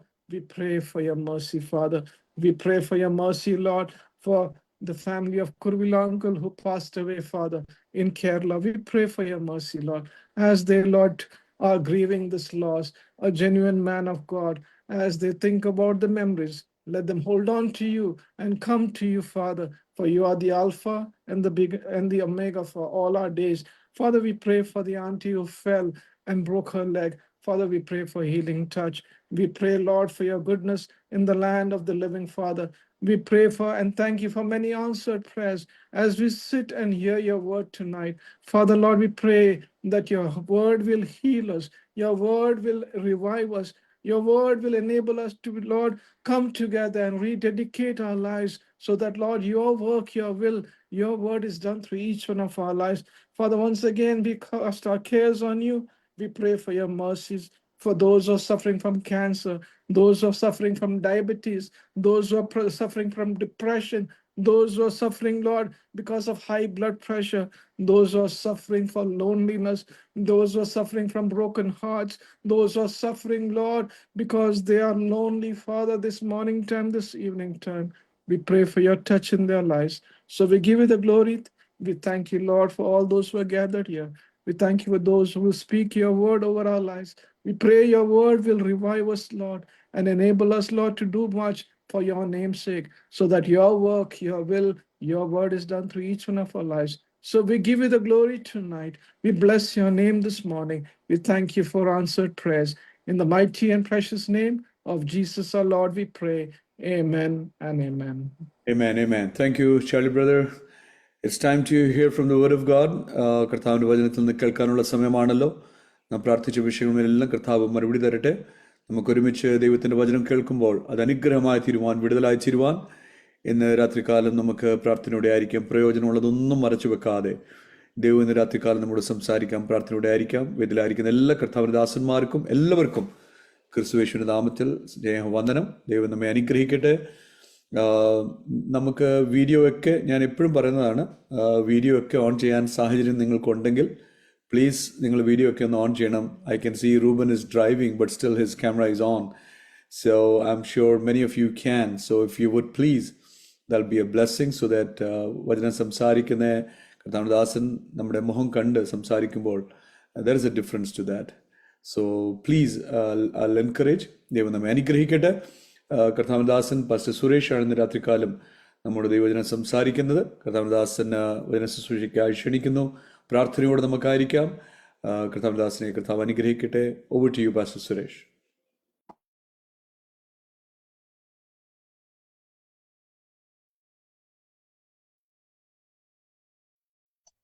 Price the lord. കർത്താവിന്റെ വലിയ നാമത്തിന് നന്ദിയോടെ സ്തോത്രം ചെയ്യുന്നു. അനുഗ്രഹിക്കപ്പെട്ട ഈ ആത്മീക കൂട്ടായ്മയിൽ നമുക്കൊരുമിച്ച് കർത്താവിന്റെ സന്നിധിയിലായിരിക്കുവാൻ കൃപ നൽകിയ ദൈവത്തിന് നന്ദിയോടെ സ്തോത്രം ചെയ്യുന്നു. ഈ മീറ്റിംഗ് ലീഡ് ചെയ്യുന്ന ബഹുമാന്യ കർത്താവിന്റെ ദാസൻ അനുഗ്രഹീത ഗാനങ്ങൾ പാടി നമ്മെ ദൈവസന്നിധിയിൽ നിർത്തിയ കർത്താവിന്റെ ദാസൻ വാത്സല്യ, അതെ, തോമസ് അങ്കിൾ, ലിൻഡ ആന്റി, മറ്റെല്ലാവർക്കും യേശു കർത്താവിന്റെ നാമത്തിൽ വന്ദനം അറിയിക്കുന്നു. നമുക്കറിയാം, ഈ ഭൂമിയില് നമ്മളുള്ളിടത്തോളം കാലം ഇപ്പോൾ നമ്മൾ കേട്ടതുള്ള പ്രശ്നങ്ങളൊക്കെ കേട്ടുകൊണ്ടേയിരിക്കും. കർത്താവ് തന്നെ പറഞ്ഞു, അതെ, വിവാഹത്തിന് കൊടുത്തും വിവാഹത്തിന് കൊഴിച്ചും ഒക്കെ പോരുന്ന വല്ലാത്തൊരു ജീവിതമാണ് നമുക്ക് ഈ ഭൂമിയിലുള്ളത്. എന്നാൽ ഓരോ ദിവസവും നമ്മൾ ഇതുപോലെ ദൈവത്തോട് അടുത്തിരിക്കുന്നത് മാത്രമേ നമുക്ക് ലാഭമായിട്ടുള്ളൂ. നമ്മളൊന്ന് അത്ഭുതകരമായ ചില ആക്സിഡന്റ് നിന്നുണ്ടായ വിടുതലിനെ കുറിച്ച് കർത്താവിന്റെ ദാസൻ ഓർപ്പിച്ചു. അപ്പോൾ തന്നെ മറ്റൊരു ദൈവവൃത്യൻ ഹോസ്പിറ്റലിൽ അഡ്മിറ്റ് ആയിരിക്കുന്നു, വളരെ ക്രിട്ടിക്കൽ സ്റ്റേജിലാണെന്ന് നമ്മൾ കേട്ടു. നമ്മൾ അറിയാത്ത ആയിരക്കണക്കിന് വിഷയങ്ങളുണ്ട്, ആയിരക്കണക്കിനല്ല. അപ്പം ഈ ഭൂമി ഉള്ളിടത്തോളം കാലം ഇവിടെ പ്രശ്നങ്ങൾ മാത്രമേ ഉള്ളൂ. എന്നാൽ നമ്മളൊക്കെ ജീവിക്കുന്നത് അപ്പോസ്തലൻ പറഞ്ഞതുപോലെ, ഞാൻ ആകുന്നത് കൃപയാലാകുന്നു. അത് മാത്രമേ നമുക്ക് പറയുവാനുള്ള ഈ ഭൂമിയിലെ സ്തോത്രം. എന്നാൽ കർത്താവിന്റെ ശക്തിയും കൃപയും ബലവും സമാധാനവും നമ്മൾ എത്രത്തോളം പ്രാപിക്കാൻ കഴിയുമോ അത് പ്രാപിക്കുന്നത് മാത്രമേ നമുക്ക് സ്വസ്ഥമായിരിക്കാനായിട്ട് സാധ്യമായി തീരുകയുള്ളൂ. നിങ്ങളേവരെയും ഇങ്ങനെ ഈ സൂം പ്ലാറ്റ്ഫോമിലൂടെ കാണാനും പരിചയപ്പെടാനും ഒരുമിച്ച് പ്രാർത്ഥിക്കുവാനൊക്കെ കർത്താവ് സഹായിച്ചതോർത്ത് സ്തോത്രം ചെയ്യുന്നു. ഞാൻ പാലക്കാട് നിലമ്പൂർ കേരളത്തിൽ നിലമ്പൂർ സ്വദേശിയാണ്. പാലക്കാട് കർത്താവിന്റെ വിലയിലായിരിക്കുന്നു. ഇപ്പോൾ ഞങ്ങൾ ഇവിടെ അമേരിക്കയിലെ വിസിറ്റിങ്ങിനായിട്ട് ഒരു മീറ്റിങ്ങിനായിട്ട് കടന്നു വന്നതാണ്. മുൻപ് ചില മീറ്റിങ്ങുകൾ കൂടെ ഞങ്ങൾക്ക് ഈ സ്റ്റേറ്റിന്റെ പല ഭാഗത്തായിട്ടുണ്ട്. അഗപ്പെ ഗോസ്പൽ മിഷൻ എന്ന് പറയുന്ന ഒരു സുവിശേഷ സംഘടനയുടെ ഭാഗമായിട്ട് പ്രവർത്തിക്കുന്നു. കൂടുതലും മലബാർ ഏരിയയിലാണ് ഞങ്ങൾ ഫോക്കസ് ചെയ്യുന്നത്. അതുപോലെ നോർത്ത് ഇന്ത്യയിലും തമിഴ്നാട്ടിലും കർണാടകയിലൊക്കെ പ്രവർത്തനങ്ങൾ നടന്നു വരുന്നു. ഏതാണ്ട് 200ഓളം സഭകൾ ദൈവകൃപയാൽ ഉണ്ട്. കർത്താവ് അനുഗ്രഹപ്രദമായി നടത്തുന്നു. എങ്കിലും ഒത്തിരി നമുക്കറിയാം, സഭയെന്ന് പറയുമ്പോൾ പ്രശ്നങ്ങൾ മാത്രമേ ഉള്ളൂ. പലയിടത്തും പ്രവർത്തിക്കുന്നില്ലെങ്കിൽ പ്രശ്നങ്ങളൊന്നുമില്ല, പ്രവർത്തനം നടക്കുന്നുണ്ടെങ്കിൽ പ്രശ്നങ്ങളുണ്ട്. അത് നമുക്ക് സഹജമാണല്ലോ. എങ്കിലും അതിനൊക്കെ അതിജീവിക്കാനുള്ള ദൈവകൃപ തന്നുകൊണ്ടിരിക്കുന്നു. അപ്പോൾ തന്നെ ഒത്തിരി ബദ്ധപ്പാടുകള് ചർച്ചിന്റെ ഈ ഗ്രാമങ്ങളിലൊക്കെ ചർച്ച് ബിൽഡിങ്ങിന്റെ പണികള്, സെമിത്തേരിയുടെ പ്രശ്നം, ഏറ്റവും വലിയ പ്രശ്നം സെമിത്തേരിയാണ്. ആരാധന പിന്നെ വാടകയ്ക്കാണെങ്കിലും സ്ഥലം കിട്ടും, പക്ഷെ സെമിത്തേരി അങ്ങനെ കിട്ടത്തില്ലല്ലോ. ഇങ്ങനെയൊക്കെയുള്ള ഒത്തിരി പ്രശ്നങ്ങൾ അതെ ബാധിക്കുന്ന സാഹചര്യങ്ങളൊക്കെ ഉണ്ട്. എങ്കിലും കർത്താവ് അനുഗ്രഹപ്രദമായിട്ട് നടത്തുന്നു. കർത്താവ് നമ്മെ എല്ലാവരെയും അനുഗ്രഹിക്കട്ടെ. ഒരിക്കൽ കൂടെ ഈ കൂട്ടായ്മയിലേക്ക് എളിയവനെ ക്ഷണിച്ച പ്രിയപ്പെട്ടവരുള്ള സംഘാടകരോടുള്ള പ്രത്യേക നന്ദി അറിയിക്കുന്നു. നമുക്കൊരു തിരുവചനത്തിലേക്ക് നമ്മുടെ ശ്രദ്ധയെ നമുക്ക് കൊണ്ടുവരാം. യൂദയുടെ ലേഖനം 20-21 വാക്യം നമുക്ക് ദൈവസന്നിധിയിൽ വായിക്കാം. യൂദയുടെ ലേഖനം 20-21 വാക്യങ്ങൾ. നിങ്ങളോ പ്രിയമുള്ളവരെ, നിങ്ങളുടെ അതിവിശുദ്ധ വിശ്വാസത്തെ ആധാരമാക്കി നിങ്ങൾക്ക് തന്നെ ആത്മീയവർദ്ധന വരുത്തിയും പരിശുദ്ധാത്മാവിൽ പ്രാർത്ഥിച്ചും നിത്യജീവനായിട്ട് നമ്മുടെ കർത്താവായ യേശുക്രിസ്തുവിന്റെ കരുണയ്ക്കായി കാത്തിരുന്നുകൊണ്ട് ദൈവസ്നേഹത്തിൽ നിങ്ങളെ തന്നെ സൂക്ഷിച്ചുകൊള്ളുവീൻ. സംശയിക്കുന്നവരായ നിങ്ങളോട് കരുണ ചെയ്യുവീൻ. പരിശുദ്ധനായ ഞങ്ങളുടെ ദൈവമേ, സ്വർഗീയ പിതാവേ, ഈ സൂം പ്ലാറ്റ്ഫോമിൽ വിവിധ രാജ്യങ്ങളിൽ വിവിധ ടൈം സോമിലായിരുന്നു കൊണ്ട് അങ്ങയുടെ പാദത്തിൽ വന്നിരിക്കുന്ന എല്ലാ അഭിഷിക്തന്മാരെയും അഭിഷിക്തന്മാരെയും ഒക്കെ കരങ്ങളിലേക്ക് തരുന്നു. വലിയ സാന്നിധ്യം കൊണ്ട് നിറയ്ക്കണം. വചനത്തെ ഗ്രഹിപ്പാനും പഠിക്കാനും കൃപ തരണം.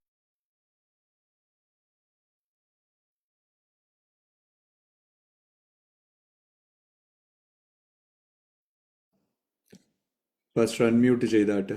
Pastor unmute ചെയ്താട്ടെ.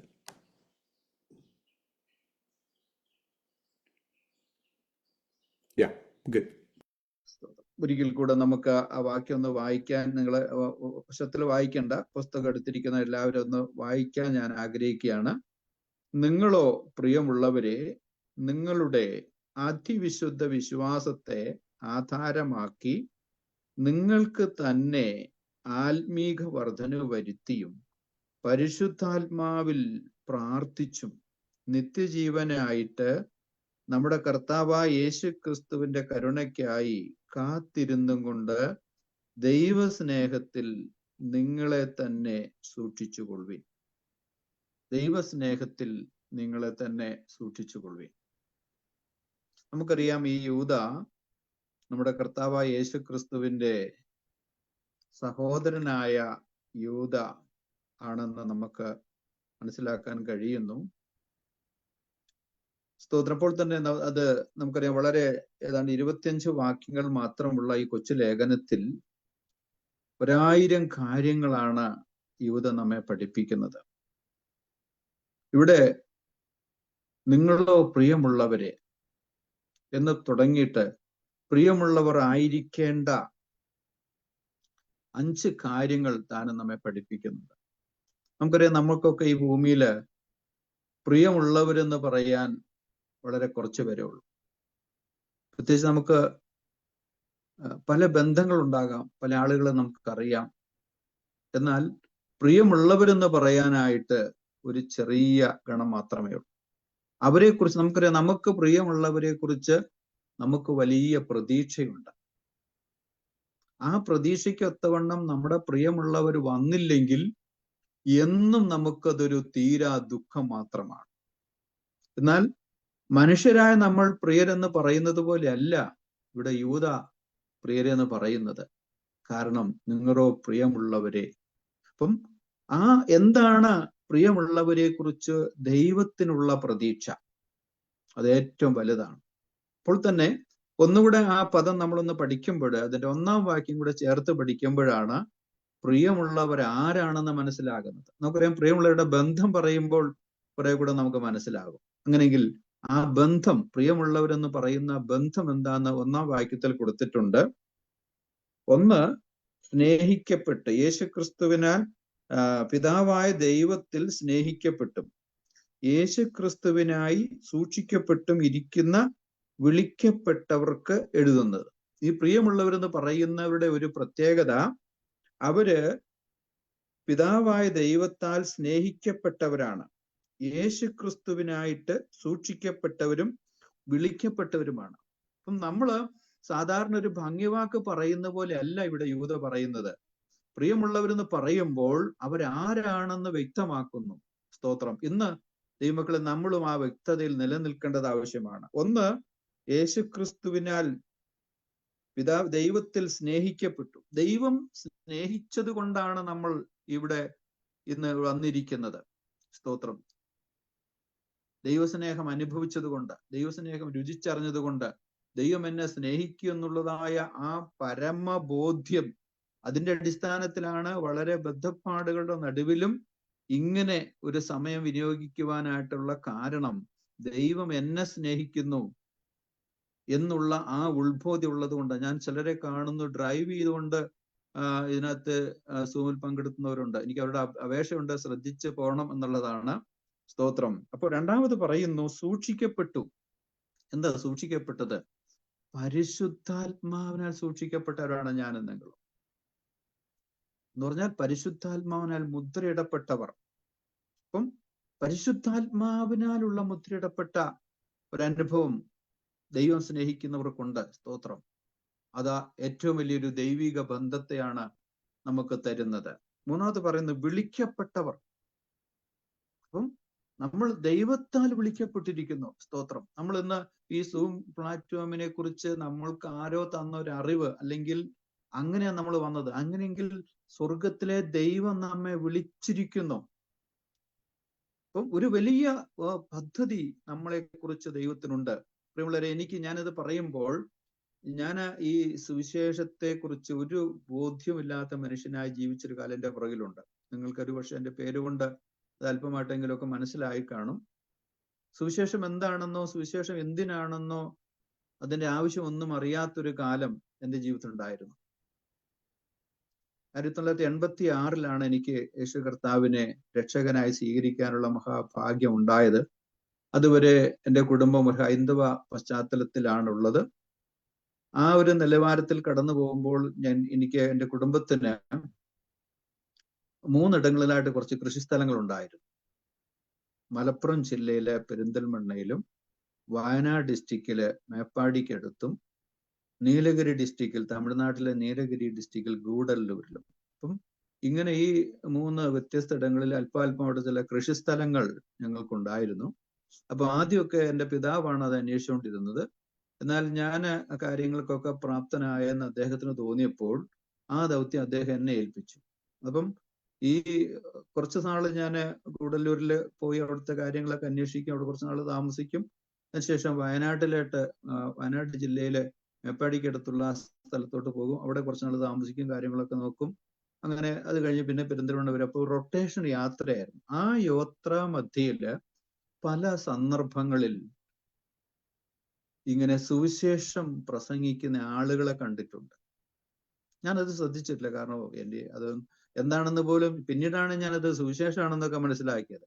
അപ്പം അതൊരിക്കൽ പോലും ഞാൻ ശ്രദ്ധിച്ചിട്ടില്ല, കാരണം അതുമായിട്ട് എനിക്കൊരു ബന്ധവും ഇല്ലല്ലോ, അതെന്റെ കാര്യമല്ലല്ലോ എന്നുള്ള ഒരു കാഴ്ചപ്പാട് അതെനിക്കുണ്ട്. എന്നാൽ അത് പല സന്ദർഭങ്ങളിൽ ഈ യാത്രയിൽ ഏതാണ്ട് 2-3 വർഷം തുടർമാനമായി എന്ന പോലെ പലയിടത്ത് വെച്ച് ഇങ്ങനെയുള്ളതായ ആളുകളെ കണ്ടുമുട്ടുന്ന അനുഭവം ഉണ്ടായി. അപ്പൊ ഞാൻ ഒഴിഞ്ഞങ്ങ് മാറിപ്പോകും.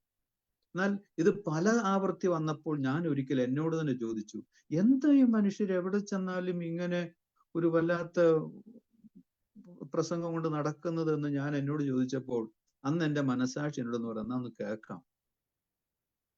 അങ്ങനെ ഞാൻ അതൊന്ന് കേൾക്കാൻ വേണ്ടി അവിടെ അല്പസമയം ഒന്ന് വെയിറ്റ് ചെയ്തപ്പം അവിടെ നിന്ന് ഒരു ദൈവദാസൻ വിളിച്ചു പറയുന്നു, മറ്റൊരുത്തനിലും രക്ഷയില്ല, നാം രക്ഷിക്കപ്പെടാൻ ആകാശത്തിന്റെ കീഴെ ഭൂമിക്കും ഇത് നൽകപ്പെട്ട വേറെ ഒരു നാമവുമില്ല. സ്തോത്രം. അത് കേട്ടപ്പോൾ നിങ്ങൾ ചിലരെങ്കിലും ഉള്ളിലെങ്കിലും സ്തോത്രം പറഞ്ഞവരുണ്ടെന്ന് എനിക്കറിയാം. ചിലര് പരസ്യമായിട്ടും സ്തോത്രം പറഞ്ഞിട്ടുണ്ട്. അത് പരിശുദ്ധാത്മാവുള്ള ദൈവം സ്നേഹിച്ചിരിക്കുന്ന ആർക്കും സ്തോത്രം പറയാൻ പറ്റാതിരിക്കുന്ന ഒരു വാക്കല്ല, സ്തോത്രം പറയുന്ന വാക്കാണ്. എന്നാൽ എനിക്ക് അന്ന് അതൊന്നും പറയാൻ കഴിഞ്ഞില്ല. എനിക്ക് ദേഷ്യമാണ് ഉണ്ടായത്. കാരണം മറ്റ് ഒരുത്തനിലും രക്ഷയില്ല. അപ്പൊ മറ്റു ദൈവങ്ങളൊക്കെ ആരാ? ഒരുത്തന്മാര്. ഞാൻ ചിന്തിച്ചു, ഒരു പക്ഷെ ഇതിനാണോ എന്റെ പുറകെ നടന്നെന്ന പോലെ ഇവര് ഈ പ്രസംഗിച്ചത്? ഞാൻ ഇങ്ങനെ ചിന്തിച്ചു, അങ്ങനെയെങ്കിൽ പൊന്നു സഹോദരന്മാരെ, മറ്റു ദൈവങ്ങൾ ഉണ്ടെന്ന് നിങ്ങളൊന്ന് അറിയണം എന്ന് ഒരു മറുപടി പ്രസംഗം നൽകണമെന്നൊരു തോന്നൽ. കാരണം ഹൈന്ദവ സമൂഹം പഠിപ്പിക്കുന്നത് 33 കോടി ദേവന്മാരും ദേവതകളും ഉണ്ടെന്നാണ്. അതിനെ സ്വാധീകരിക്കുന്ന രാമായണമുണ്ട്, ഗീത എന്ന പുസ്തകമുണ്ട്, വേദങ്ങളുണ്ട്, ഉപനിഷത്തുകളുണ്ട്, ഹർഷഭാരത സംസ്കാരം നമുക്കറിയാം. അതുപോലെ തന്നെ വളരെ പുരാതനങ്ങളായ ഐതിഹ്യങ്ങൾ ഉൾക്കൊള്ളുന്ന ക്ഷേത്ര സമുച്ചയങ്ങൾ നമ്മുടെ ഭാരതത്തിൽ ഉടനീളം കാണാൻ പറ്റും. യുഗങ്ങളുടെ വഴക്കമുള്ള ക്ഷേത്രങ്ങൾ. അപ്പൊ ഇതൊക്കെ അതിലൊന്നുമല്ല അന്നത്തെ എൻ്റെ കാഴ്ചപ്പാട് ഞാൻ പറയുക. പിന്നെ ഇവര് പറയുന്ന യേശു വിദേശ ദൈവമാ. എനിക്ക് അന്ന് യേശുവിനെ കാണാൻ കഴിഞ്ഞത് ഒരു വിദേശ ദൈവം എന്നുള്ളതാണ്. കാരണം അദ്ദേഹം ഇന്ത്യക്കാരനല്ല, ഇസ്രായേൽക്കാരനാ. അന്നത്തെ എൻ്റെ മൂഢതയിലുള്ള ചിന്ത കേട്ടോ ഞാൻ ഇതൊക്കെ പറയുന്നത്. അപ്പം അങ്ങനെയുള്ള എൻ്റെ ജീവിതത്തിൽ എനിക്കത് അംഗീകരിക്കാനേ കഴിഞ്ഞില്ല.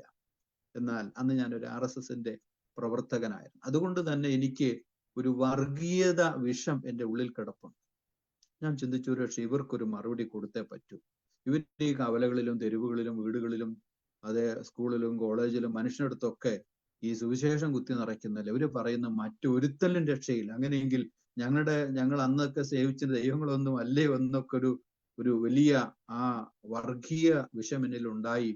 അതിനെതിരെ ഒരു മറുപടി കൊടുക്കാൻ ഞാൻ ചിന്തിച്ചു. അപ്പം അങ്ങനെ ഞാൻ എൻ്റെ RSSകാരുള്ള സ്നേഹിതന്മാരോടൊക്കെ പറഞ്ഞപ്പോൾ അവരെന്നെ ഒത്തിരി പ്രശംസിച്ചു.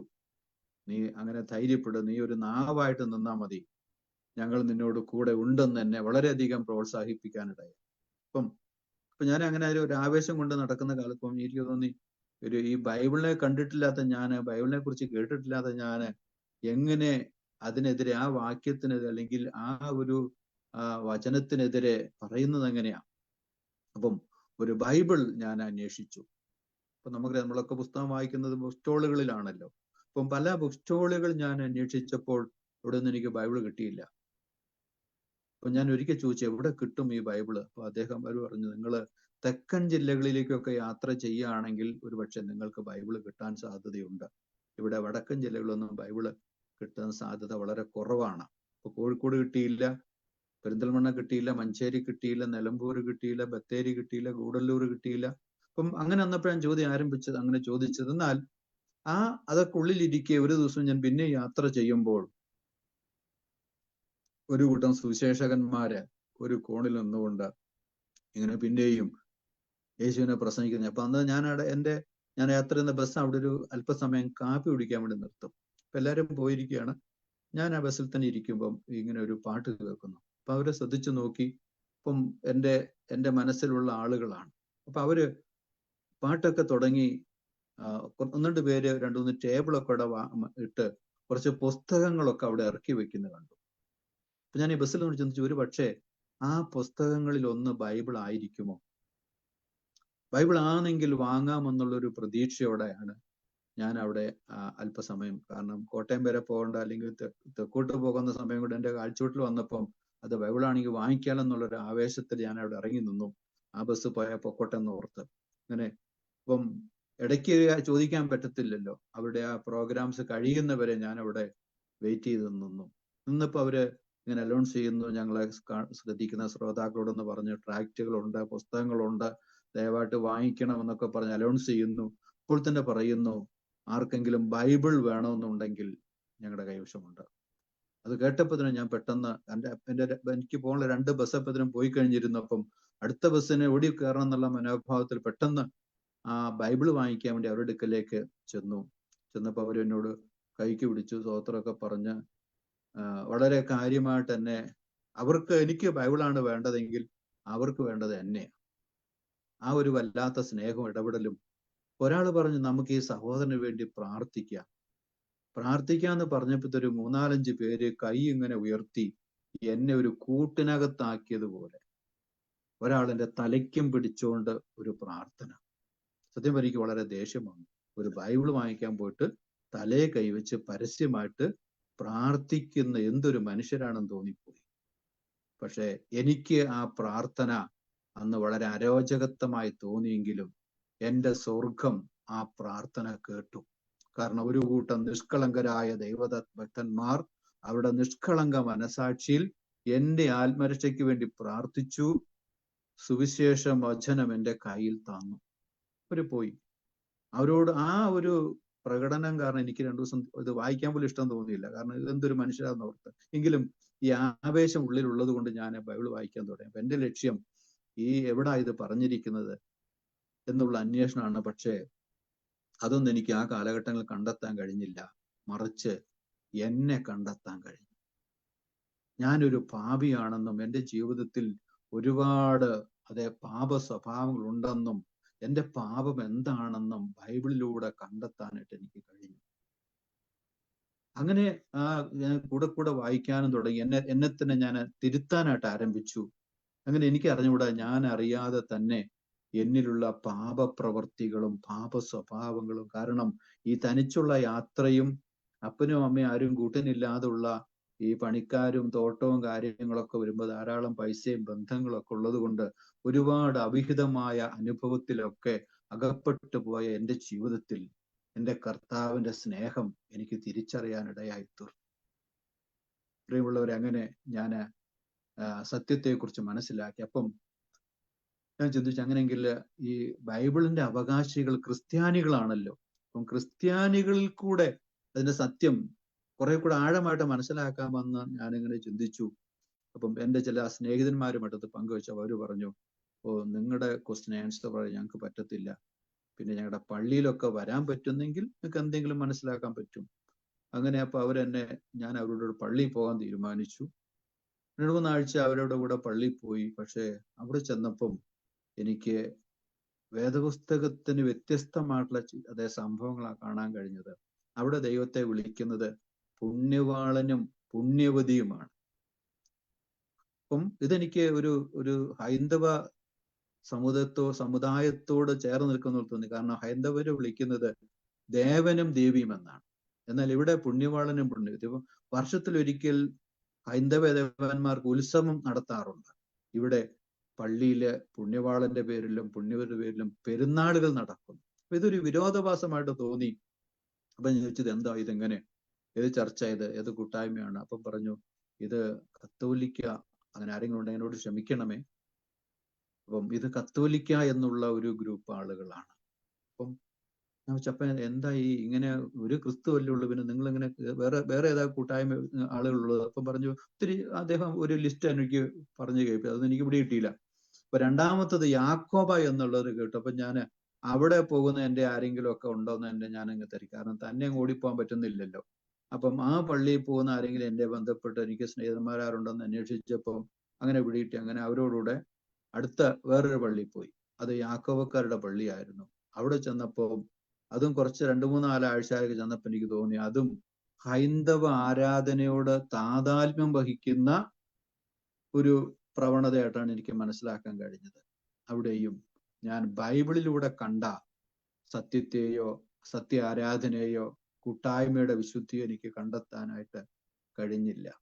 അങ്ങനെ ഇരിക്കെ ഒരു ദിവസം ഞാൻ ഞങ്ങളുടെ വീടിന്റെ ഭാഗത്ത് ഒരു സ്കൂളില് പരസ്യമായിട്ട് ഒരു ആരാധന ഉള്ളതായിട്ട് കാണാൻ കഴിയും. അപ്പം എല്ലാ സാറ്റർഡേ വൈകിട്ടാണ് അവിടെ ഒരു ആരാധന, ക്രിസ്തീയ പാട്ട് കേൾക്കുന്നത്. അപ്പൊ അങ്ങനെങ്കിൽ അതൊന്ന് സ്കൂളിൽ, അതുകൊണ്ട് പിന്നെ ആരെയും കൂട്ടൊന്നും പിടിച്ചില്ല, കയറി ചെന്നു. അപ്പൊ അവിടെ ഒരു ശനിയാഴ്ച വൈകുന്നേരത്ത് ഇങ്ങനെ ഒരു കൂട്ടായ്മ നടക്കുന്നു. അവിടെ ഒരു പ്രത്യേകിച്ച് വിഗ്രഹങ്ങളോ മറ്റൊന്നുമില്ല. ഒരു ടേബിളിന്റെ മുകളിൽ ഒരു കുഞ്ഞൊക്കെ ബൈബിൾ ആസ്പദമായിട്ടുള്ളതായിട്ട് മനസ്സിലായി. എന്നാൽ അവിടെ ചെന്നപ്പോഴാണ് എനിക്ക് അവിടുത്തെ ചില ആളുകൾ ഞങ്ങളുടെ തോട്ടത്തിൽ ജോലിക്കൊക്കെ വരുന്നവരാണ്. അപ്പം അവര് നല്ല മനുഷ്യരാണെങ്കിലും വേദപുസ്തകം കയ്യിലെടുക്കാനുള്ള യോഗ്യത ഉണ്ടോയെന്ന് അന്നത്തെ എൻ്റെ മനോഭാവത്തിന് എനിക്ക് അവർക്കൊരു മാർക്ക് കൊടുക്കാൻ കഴിഞ്ഞില്ല. അങ്ങനെയുള്ള സ്വഭാവങ്ങളുള്ളവരും പ്രവണതക്കാരുമാണ്. അപ്പം തന്നെയല്ല, അവിടെ ഏറ്റവും മുന്നിൽ നിൽക്കുന്നയാള് അവിടുത്തെ അബ്കാരി കോൺട്രാക്ടറാണ്. അതെന്നെ വളരെയധികം അത്ഭുതപ്പെടുത്തി. കാരണം ഇത്രയും വചനം പഠിപ്പിക്കുന്നു, മദ്യപാനി സ്വർഗ്ഗരാജ്യത്തിൽ അവകാശമാക്കലെന്ന് പറയുമ്പോൾ ആ ചർച്ചിന്റെ മുൻനിരയിൽ നിൽക്കുന്നത് അവിടുത്തെ അബ്കാരി കോൺട്രാക്ടറാണ്. കാരണം അദ്ദേഹത്തെ എനിക്ക് നന്നായിട്ട് അറിയാം. ഞാൻ എൻ്റെ അപ്പന് ചാരായം വാങ്ങിച്ചു കൊടുക്കുന്ന ആളാണ്. അപ്പം ഞാൻ ചിന്തിച്ചു, ഇതൊക്കെ ചുമ്മാ മനുഷ്യനെ ഒരു സൈഡ് ബിസിനസ് പോലെയുള്ള പരിപാടികളാണ്. ഇതൊന്നും മനുഷ്യന്റെ രക്ഷയ്ക്ക് വേണ്ടിയിട്ടുള്ളതല്ല എന്ന് എനിക്ക് ആ മൂന്നാമത്തെ ചർച്ചിലൂടെ പോയപ്പോൾ മനസ്സിലാക്കാനായിട്ട് പറ്റി. എന്നാൽ അങ്ങനെ ഇരിക്കുമ്പോൾ ഞാൻ എങ്ങനെ ചില ആളുകളോടൊക്കെ സംശയം നമ്മളെ ചോദിക്കും. ഒരു ചുമ്മാ ഒരു കടയിലിരുന്ന് ഇങ്ങനെ സംസാരിച്ചപ്പോൾ ചില ആളുകൾ ഇങ്ങനെയൊക്കെ പറഞ്ഞു. ഞാൻ പറഞ്ഞു, ഇവരെല്ലാം വെറുതെ ഇതൊന്നും പറയുന്നതിലൊന്നും ഒരു അർത്ഥമില്ല, ഇവരൊന്നും ജീവിതത്തിൽ ക്രിസ്തുവായിട്ടൊന്നും ബന്ധമില്ലാത്തവരാണ് എന്നൊക്കെ പറഞ്ഞപ്പോൾ ഒരാള് പറഞ്ഞു, അങ്ങനെയല്ല, ഈ ക്രിസ്ത്യാനികളിലും വ്യത്യസ്തരായ ചില ആളുകളുണ്ട്, അവർ നല്ല ആദർശമുള്ളവരാണ്. അപ്പൊ ഞാൻ, എന്താണ് ആദർശം? അവര് മദ്യം കഴിക്കത്തില്ല, പുകവലിക്കത്തില്ല, മറ്റുള്ളതായ അങ്ങനെ പാപസംബന്ധമായ പ്രവണതകളിൽ നിന്ന് മാറി നിൽക്കുന്ന ഒരു കൂട്ടം ആൾക്കാരുണ്ട്. ഞാൻ വെച്ചാൽ അവര് ഏത് പള്ളിയാ, അവരെന്തോ എങ്ങനെ അറിയപ്പെടുന്നത്? ഇപ്പൊ പറഞ്ഞ ഒരു പെന്തക്കോസ് പള്ളി എന്നാണ് അറിയപ്പെടുന്നത്. അപ്പൊ ഞാൻ ചോദിച്ചു, എവിടെ ഈ പെന്തക്കോസ് പള്ളി ഉള്ളത് ചോദിച്ചവർ പറഞ്ഞു, പ്രത്യേകിച്ച് പള്ളിയൊന്നുമില്ല, എവിടെയെങ്കിലുമൊക്കെ വന്ന് വല്ല കടയുടെ മണ്ടയിലോ അല്ലെങ്കിൽ ഏതെങ്കിലും വീടിന്റെ സൈഡിലൊക്കെ വന്ന് പ്രാർത്ഥിച്ചു പോകുന്ന ഒരു കൂട്ടം ആളുകളാണ്. ഞാൻ അദ്ദേഹത്തോട് ലൊക്കേഷൻ ഒന്ന് പറഞ്ഞുതരാൻ പറയുമ്പോൾ അദ്ദേഹം ഒരു ലൊക്കേഷൻ എനിക്ക് പറഞ്ഞു തന്നു. ഇപ്പോൾ അവിടെ ഉണ്ടോന്ന് എനിക്ക് അറിഞ്ഞുകൂടാ, പണ്ട് ഞാൻ കണ്ടിട്ടുണ്ടോ എന്നൊക്കെ പറഞ്ഞു. എന്തായാലും ഞാൻ ആ ലൊക്കേഷൻ പ്രകാരം ഒന്ന് അവിടെ പോയി. അപ്പൊ മറ്റ് 2 പള്ളിയിലും പോയത് രാവിലെ ഒന്നും കഴിക്കാതെ, അമ്പലത്തിൽ പോകുമ്പോൾ ഒന്നും കഴിക്കാതെ പോകുന്നത്. അപ്പൊ അതുപോലെ അവിടെയും പോയി ഒന്നും കഴിക്കാതെ വന്നപ്പം അവിടെ ആരുമില്ല. അപ്പൊ ഞാൻ ഇങ്ങനെ അവിടെ ചുറ്റിപ്പറ്റി നിൽക്കുമ്പോ അടുത്ത വീട്ടിലൊരു സഹോദരി വിളിച്ചു ചോദിച്ചു, എന്താ നേരത്തെ വന്നേന്ന്. ഞാൻ പറഞ്ഞു, ഇവിടുത്തെ പരിപാടിക്ക് വേണ്ടി വന്നതാണ്. അവിടെ തുടങ്ങാനൊന്നും ആയിട്ടില്ല, അവിടെ 10 മണിയാവും തുടങ്ങാനായിട്ട്, പിന്നെ ചെവിതല കേൾക്കാൻ പറ്റത്തില്ല 1 മണി വരെ. അപ്പൊ ഞാൻ വിചാരിച്ചടാ, ഭയങ്കര ഒരു അനുഭവമാണല്ലോ, ഇവിടെ ഒരു നല്ല സാക്ഷ്യം കേൾക്കാനില്ലല്ലോ എന്നൊക്കെ ഓർത്ത് ഇങ്ങനെ ഒരു മനസ്സിലൊരു ഭാരം തോന്നി. എങ്കിലും ഞാനത് വന്നതല്ലേ, പങ്കെടുത്തിട്ട് തന്നെ പോകുന്നുള്ളൂ എന്ന് വിചാരിച്ചു.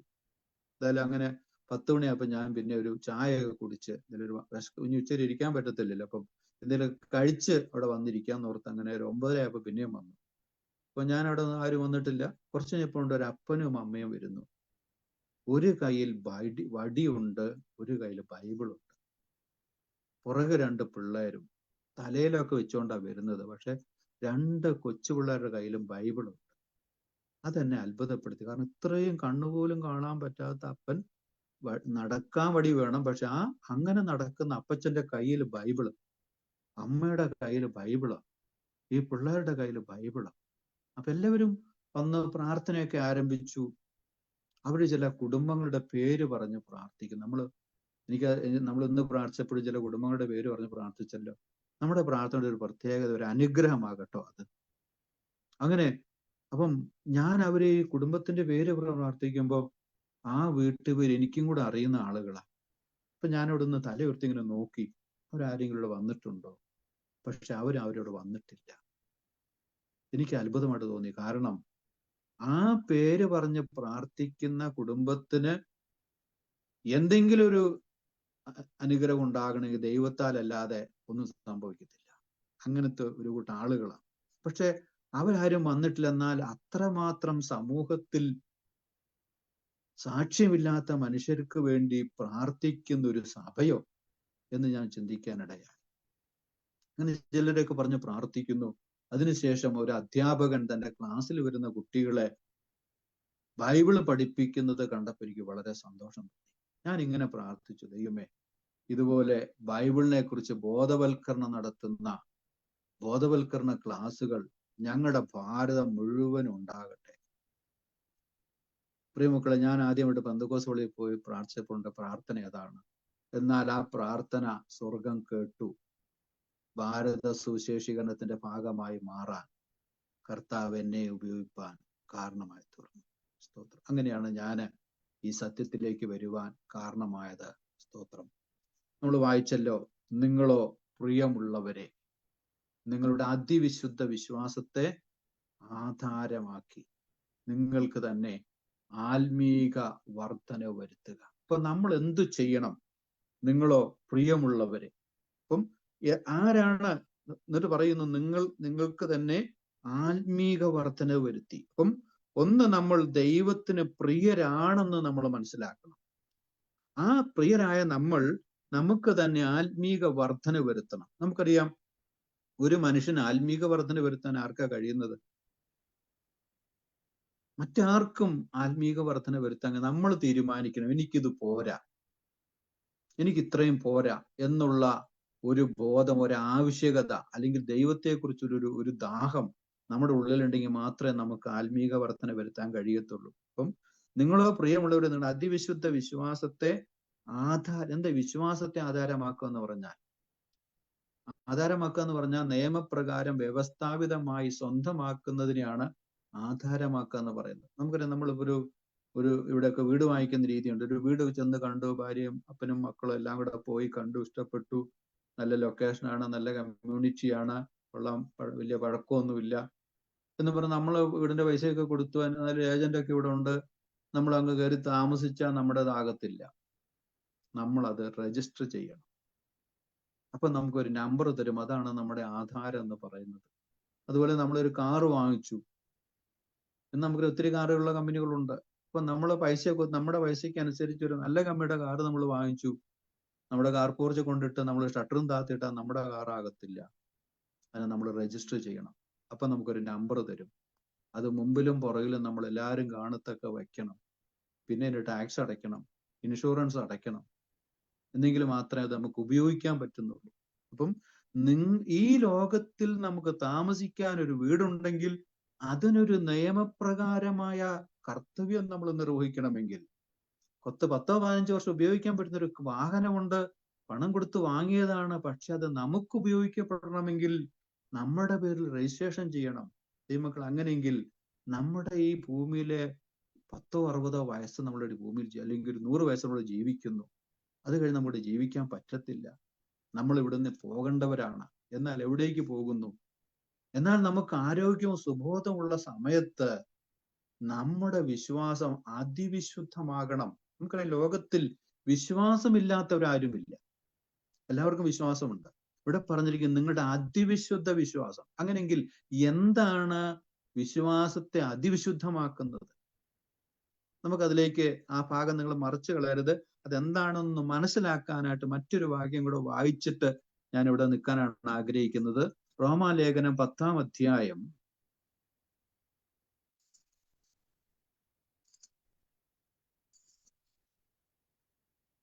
അതിന്റെ 9-ാമത്തെ വാക്യം. അതോ നിങ്ങളോ പ്രിയമുള്ളവരെ, നിങ്ങളുടെ അതിവിശുദ്ധ വിശ്വാസത്തെ ആധാരമാക്കുക. ഈ നമ്മുടെ വിശ്വാസം വിശുദ്ധമാകണം. നമുക്കറിയാം, എല്ലാ വിശ്വാസവും വിശുദ്ധമല്ല. അപ്പം വിശ്വാസം, ലോകത്തിൽ നമുക്കറിയാം, ഇപ്പൊ നമ്മുടെ എന്തോരം പേരാണ് ഈ ഇസ്രായേലിലോട്ട് പോകുന്നത്. ലോകത്തെ ഏറ്റവും വലിയ തീർത്ഥാടന കേന്ദ്രമാണ് ഇസ്രായേൽ എന്ന് പറയുന്ന രാജ്യം. ഞാനിവിടെ പോയിട്ടുണ്ട്. നമുക്കറിയാം, മക്ക എന്ത് വലിയൊരു തീർത്ഥാടന കേന്ദ്രം. അങ്ങനെ നമ്മൾ ഇന്ത്യയിൽ എന്തോരം ഉണ്ട്, നല്ല ശതമാനം ഇന്ത്യയിൽ തീർത്ഥാടകരുണ്ട്. അപ്പം ഇതൊക്കെ വിശ്വാസത്തിന്റെ വരുന്നാൽ എങ്ങനെയാണ് വിശ്വാസം വിശുദ്ധമാകുന്നത്? റോമാലേഖനം 10-ാം അധ്യായം അതിന്റെ 9-10 വാക്യങ്ങൾ. യേശുവിനെ കർത്താവെന്ന് വായുകൊണ്ട് ഏറ്റുപറയുകയും ദൈവം അവനെ മരിച്ചവരിൽ നിന്ന് ഉയർത്തെഴുന്നേൽപ്പിച്ചു എന്ന് ഹൃദയം കൊണ്ട് വിശ്വസിക്കുകയും ചെയ്താൽ നീ രക്ഷിക്കപ്പെടും. ഹൃദയം കൊണ്ട് നീതിക്കായി വിശ്വസിക്കുകയും വായു കൊണ്ട് രക്ഷയ്ക്കായി ഏറ്റുപറയുകയും ചെയ്യുന്നു. അവനിൽ വിശ്വസിക്കുന്ന ഒരുത്തനും ലജ്ജിച്ചു പോവുകയില്ല. അപ്പം വിശ്വാസം അതിവിശുദ്ധമാകുന്നത് യേശുവിനെ കർത്താവെന്ന് വായു കൊണ്ട് ഏറ്റുപറയണം. യേശുവാണ് എൻ്റെ കർത്താവ് എന്ന്. കർത്താവ് എന്ന് പറഞ്ഞാൽ എന്താണ്? കർത്തൃത്വം നടത്തുന്നവൻ, ഭരിക്കുന്നവൻ, നിയന്ത്രിക്കുന്നവൻ. അപ്പം ആ യേശുവിനെ എൻ്റെ കർത്താവെന്ന് ഏറ്റുപറയണം. 2, ദൈവം അവനെ മരിച്ചവരിൽ നിന്ന് ഉയർത്തെഴുന്നേൽപ്പിച്ചു. നമുക്കറിയാം, യേശു ക്രിസ്തു അല്ലാതെ മരിച്ചവർ ആരും ഉയർത്തെഴുന്നേറ്റിട്ടില്ല. എല്ലാവരും മരിക്കുന്ന പോലെയല്ല യേശു മരിച്ചത്. മാനവരാശിയുടെ പാപങ്ങളെ ക്രൂശിൽ ചുമന്നൊഴിച്ചാണ് യേശു മരിച്ചത്. നമുക്കറിയാം ഇന്ന് ലോകം എങ്ങനെ അറിയപ്പെടുന്നു? ക്രിസ്തുവിന് മുൻപും ക്രിസ്തുവിന് പിൻപും. അതാണ് ഏറ്റവും വലിയ ചരിത്രം എന്ന് പറയുന്നത്. അപ്പം ഈ ക്രിസ്തുവിനെ, അപ്പം ലോകത്തിന്റെ ഒരു ഒരു ഒരു മധ്യത്തിലാണ് യേശു നിൽക്കുന്നത്. പുറകിലേക്ക് നോക്കണമെങ്കിൽ ക്രിസ്തുവിന് മുമ്പൊന്ന് പറയണം, മുമ്പിലേക്ക് നോക്കണമെങ്കിൽ ക്രിസ്തുവിന് ശേഷം ഒന്ന് പറയണം. എന്നെങ്കിലും ഒരു കാലഗതി കണക്ക് നമുക്ക് കിട്ടത്തുള്ളൂ. എന്തോരം പേരിവിടെ ജീവിച്ചിട്ടുണ്ടായിരുന്നു. അവരാരും മാനവരാശിക്ക് വേണ്ടി രക്തം കൊടുത്തവരല്ല.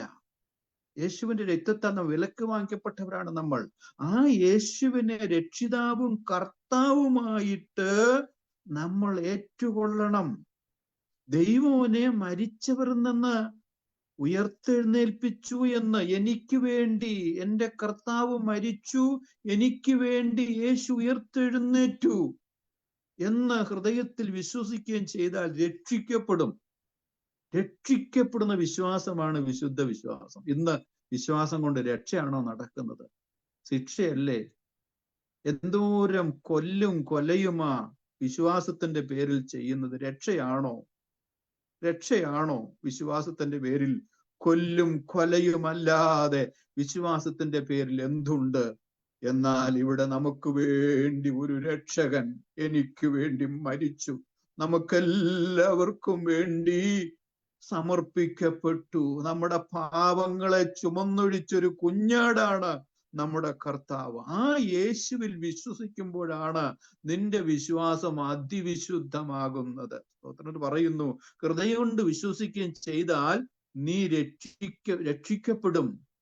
വീണ്ടും പറയുന്നു, അവനിൽ വിശ്വസിക്കുന്നവൻ ഒരു നാളും ലജ്ജിച്ചു പോവുകയില്ല. ഈ ലോകത്തിൽ മറ്റാരിൽ വിശ്വസിച്ചാലും ലജ്ജിച്ചു പോകും. എന്നാൽ യേശുവിൽ വിശ്വസിച്ചാൽ മരിച്ചാലും ജീവിക്കും. അപ്പം ആ വിശ്വാസത്തെയാണ് അതേ യൂദ പറയും, നിങ്ങളുടെ അതിവിശുദ്ധ വിശ്വാസത്തെ നിങ്ങൾ ആധാരമാക്കണം, അതിനെ സ്വന്തമാക്കണം, നിങ്ങൾ അതിനെ അവകാശമാക്കണം, നിങ്ങൾ അത് നിങ്ങളുടേതാക്കി നിങ്ങൾ മാറ്റണം. എന്നിട്ട് പറയും, നിങ്ങൾക്ക് തന്നെ ആത്മീക വർധന വരുത്തണം. ഈ ആത്മീക വർധനയുടെ ബോധമുള്ളത് കൊണ്ടാണ് ഈ പ്രഭാതത്തിൽ ചില സൈൻ ട്യൂണുകളിൽ നിന്ന് വന്നിരിക്കുകയാ. ചില രാത്രികളിൽ വിശ്രമിക്കേണ്ടതിന് പകരം ഇവിടെ മുമ്പിൽ ഇരിക്കുകയാ. എന്താ? ഒരു ശബ്ദം കേൾക്കാൻ, ഒരു വാക്കെങ്കിലും എൻ്റെ യേശു എന്നോട് സംസാരിക്കുന്നത് കേൾക്കാൻ വേണ്ടി കൊതിക്കുന്ന ചില കാതുകൾ. സ്തോത്രം. ദൈവമക്കളെ, എത്ര ശ്രേഷ്ഠമാണെന്നറിയാമോ? വീണ്ടും പറയുന്നു, അതിവിശുദ്ധ വിശ്വാസത്തെ ആധാരമാക്കി നിങ്ങൾക്ക് തന്നെ ആത്മീക വർധന വരുത്തണം. വീണ്ടും പറയുന്നു, പരിശുദ്ധാത്മാവിൽ പ്രാർത്ഥിക്കണം. നമുക്കറിയാം, ലോകത്തിലെ എല്ലാ മനുഷ്യരും പ്രാർത്ഥിക്കുന്നവരാണ്. കുറച്ചാളുകൾ നിരീശ്വരന്മാരുണ്ട്, എന്നാൽ നല്ല ശതമാനം ആളുകൾ പ്രാർത്ഥിക്കുന്നു. എന്നാൽ ഇവിടെ പറയുന്നു, പരിശുദ്ധാത്മാവിൽ പ്രാർത്ഥിക്കണം. എന്തിനാ പരിശുദ്ധാത്മാവിൽ പ്രാർത്ഥിക്കുന്നത്? അതാണ് നമ്മുടെ പ്രാർത്ഥന വ്യത്യസ്തമാക്കുന്നത്. പ്രിയമുള്ളവരെ, ദൈവജനത്തിന്റെ പ്രാർത്ഥന എന്ന് പറയുന്നത് പരിശുദ്ധാത്മാവിലുള്ള പ്രാർത്ഥനയാണ്. ചുമ്മാ ഒരു ശബ്ദമല്ല, എന്തെങ്കിലും വിളിച്ചു പറയുകയല്ല, എന്തെങ്കിലും വിളിച്ചോതുകയല്ല. നമുക്കറിയാം, മറ്റു പ്രാർത്ഥനകളൊക്കെ തിട്ടപ്പെടുത്തുകയാണ്. ഇങ്ങനെ മുത്തുമാല കൊണ്ട് എണ്ണിപ്പെറുക്കുന്ന പ്രാർത്ഥനകൾ ഇല്ലേ, നേർച്ച ചൊല്ലി പ്രാർത്ഥിക്കുന്ന പ്രാർത്ഥനകൾ. എന്നാൽ ദൈവജനത്തിന്റെ പ്രാർത്ഥന പരിശുദ്ധാത്മാവിലാണ്. എന്തുകൊണ്ട് അങ്ങനെ പ്രാർത്ഥിക്കണം? അത് മനസ്സിലാക്കാനായിട്ട് ഒരു തിരുവചനത്തിലേക്ക് നമുക്ക് വരാം. എന്തുകൊണ്ട് പരിശുദ്ധാത്മാവിൽ പ്രാർത്ഥിക്കണം?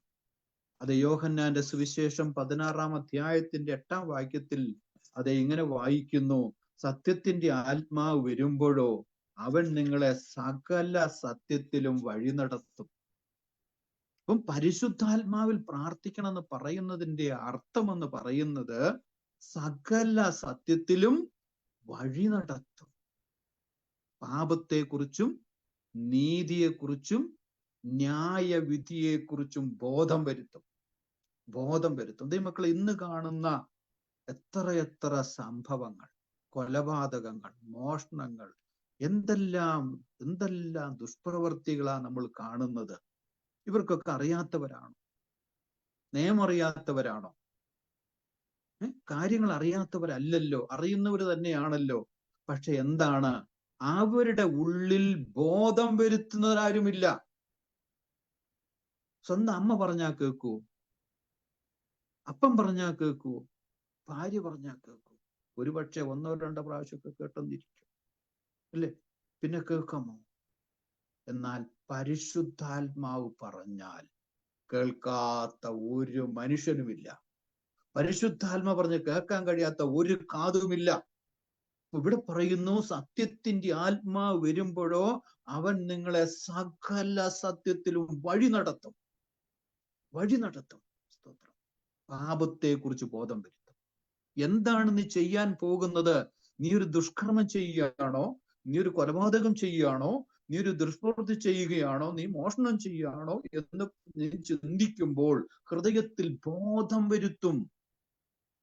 നോക്കിക്കേ, ഇന്നത്തെ മാധ്യമങ്ങൾക്കോ മനുഷ്യർക്കോ കണ്ടുപിടുത്തങ്ങൾക്കോ നിയമങ്ങൾക്കോ ബോധം വരുത്താൻ കഴിയാതിരിക്കുമ്പോൾ പരിശുദ്ധാത്മാവ് ഹൃദയത്തിൽ ബോധം വരുത്തും. നോക്കിക്കേ, ഇന്ന് ബോധമില്ലായ്മയല്ലേ പ്രശ്നങ്ങളുടെ കാരണം. പല ഈ ജയിലിലൊക്കെ കിടക്കുന്ന ആളുകളോടൊക്കെ സുവിശേഷം പറയുക, അവരെ കൗൺസിൽ ചെയ്യുമ്പോൾ അവര് പറയാ, പറ്റിപ്പോയി. എന്താ കാരണം? ബോധം വരുത്താൻ ആളില്ല. എന്നാൽ പരിശുദ്ധാത്മാവിൽ പ്രാർത്ഥിക്കുമ്പോൾ പരിശുദ്ധാത്മാവ് നമുക്ക് ഉള്ളിൽ ബോധം വരുത്തും.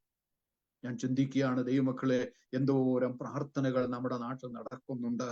സ്തോത്രം. പരിശുദ്ധാത്മാവ് ഇടപെട്ടാൽ മാത്രമേ രൂപാന്തരം ഉണ്ടാവുകയുള്ളൂ. വീണ്ടും പറയുന്നു, അതേ യോഹന്നാന്റെ സുവിശേഷത്തിൽ 16-ാം അധ്യായത്തിന്റെ 13-ാം വാക്യത്തിൽ, സത്യത്തിന്റെ ആത്മാവ് വരുമ്പോഴോ അവൻ സകല സത്യത്തിലും വഴി നടത്തും. 1, 2, 3 നമ്പറിലല്ല, സകല സത്യത്തിലും വഴി നടത്തും. എന്നിട്ട് പറയുന്നു, വരുവാനുള്ളത് നിങ്ങൾക്ക് അറിയിച്ചു തരികയും ചെയ്യും. നോക്കിക്കേ, ഇന്നത്തെ കാര്യം മാത്രമല്ല, ഒരുപക്ഷെ 2 വർഷം മുമ്പോ അല്ലെങ്കിൽ നാളെയോ അല്ലെങ്കിൽ അടുത്ത ആഴ്ചയോ അല്ലെങ്കിൽ നിന്റെ ജീവിതത്തിൽ സംഭവിപ്പാനിരിക്കുന്ന ദുഃഖമാണോ, നഷ്ടമാണോ, നന്മയാണോ, തിന്മയാണോ, അതിനെ കുറിച്ചും നിനക്കൊരു ബോധം തരുവാൻ പരിശുദ്ധാത്മാവിന് കഴിയും. വരുവാനുള്ളത് അറിയിക്കും. നമ്മൾ എപ്പോഴാണ് അറിയുന്നത്? വന്നു കഴിയുമ്പോഴല്ലേ അറിയുന്നത്, അല്ലേ? നമ്മുടെ നാട്ടിൽ പറഞ്ഞ മഴ പെയ്യാനും പെയ്യാതിരിക്കാനും സാധ്യതയുണ്ട്, അല്ലെ? റെയിൽവേ സ്റ്റേഷൻ ചെല്ലുമ്പോഴാണ് വണ്ടി 10 മിനിറ്റ് വരുന്ന 1 മണിക്കൂർ പ്രതീക്ഷിച്ചാൽ മതി. നോക്കിക്കേ, എന്നാൽ പരിശുദ്ധാത്മ പറഞ്ഞ സെക്കൻഡ് മാറത്തില്ല. സകല സത്യത്തിലും വഴി നടത്തും. വരുവാനുള്ളത് നിങ്ങൾക്ക് അറിയിച്ചു തരികയും ചെയ്യും. എന്റെ ജീവിതത്തിൽ ധാരാളം അനുഭവം എനിക്ക് പറയാനുണ്ട്. സ്തോത്രം. അപ്പം പരിശുദ്ധാത്മാവിൽ നമ്മൾ പ്രാർത്ഥിക്കണം. പ്രാർത്ഥന മാത്രമല്ല കേട്ടോ. നിങ്ങളോ പ്രിയമുള്ളവരെ, നിങ്ങളുടെ അതിവിശുദ്ധ വിശ്വാസത്തെ ആധാരമാക്കി നിങ്ങൾക്ക് തന്നെ ആത്മീക വർധന വരുത്തണം. പരിശുദ്ധാത്മാവിൽ പ്രാർത്ഥിക്കണം. 3ാമത് പറയുന്നത്,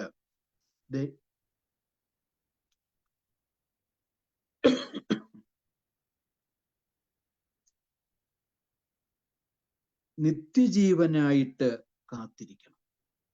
അപ്പൊ നിങ്ങളോ പ്രിയമുള്ളവരെ, നിങ്ങളുടെ അതിവിശുദ്ധ വിശ്വാസ ആധാരമാക്കണം. നിങ്ങൾക്ക് തന്നെ ആത്മീക വർധന വരുത്തണം. പരിശുദ്ധാത്മാവിൽ പ്രാർത്ഥിക്കണം. 4ാമത് പറയുന്നു, നിത്യജീവനായിട്ട് കാത്തിരിക്കണം. അപ്പം നമ്മുടെ ജീവന് വില കൽപ്പിക്കുന്ന ഒരു ദൈവമുണ്ട്. നമ്മുടെ ജീവനെ ആവശ്യമുള്ള ഒരു ദൈവമുണ്ട്.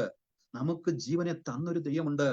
ആ ദൈവത്തിന്റെ അടുക്കിലേക്ക് നമ്മൾ പോകുന്നതിന്റെ പേരാണ് നിത്യജീവൻ. അപ്പം ഇപ്പൊ നമുക്ക് ജീവൻ ഉണ്ടെന്നുള്ള സംശയമൊന്നുമില്ല, അല്ലേ ദൈവമക്കൾ? എന്നാൽ നമുക്ക് നിത്യജീവൻ തരാൻ കഴിയുന്ന ഒരു ദൈവമുണ്ട്.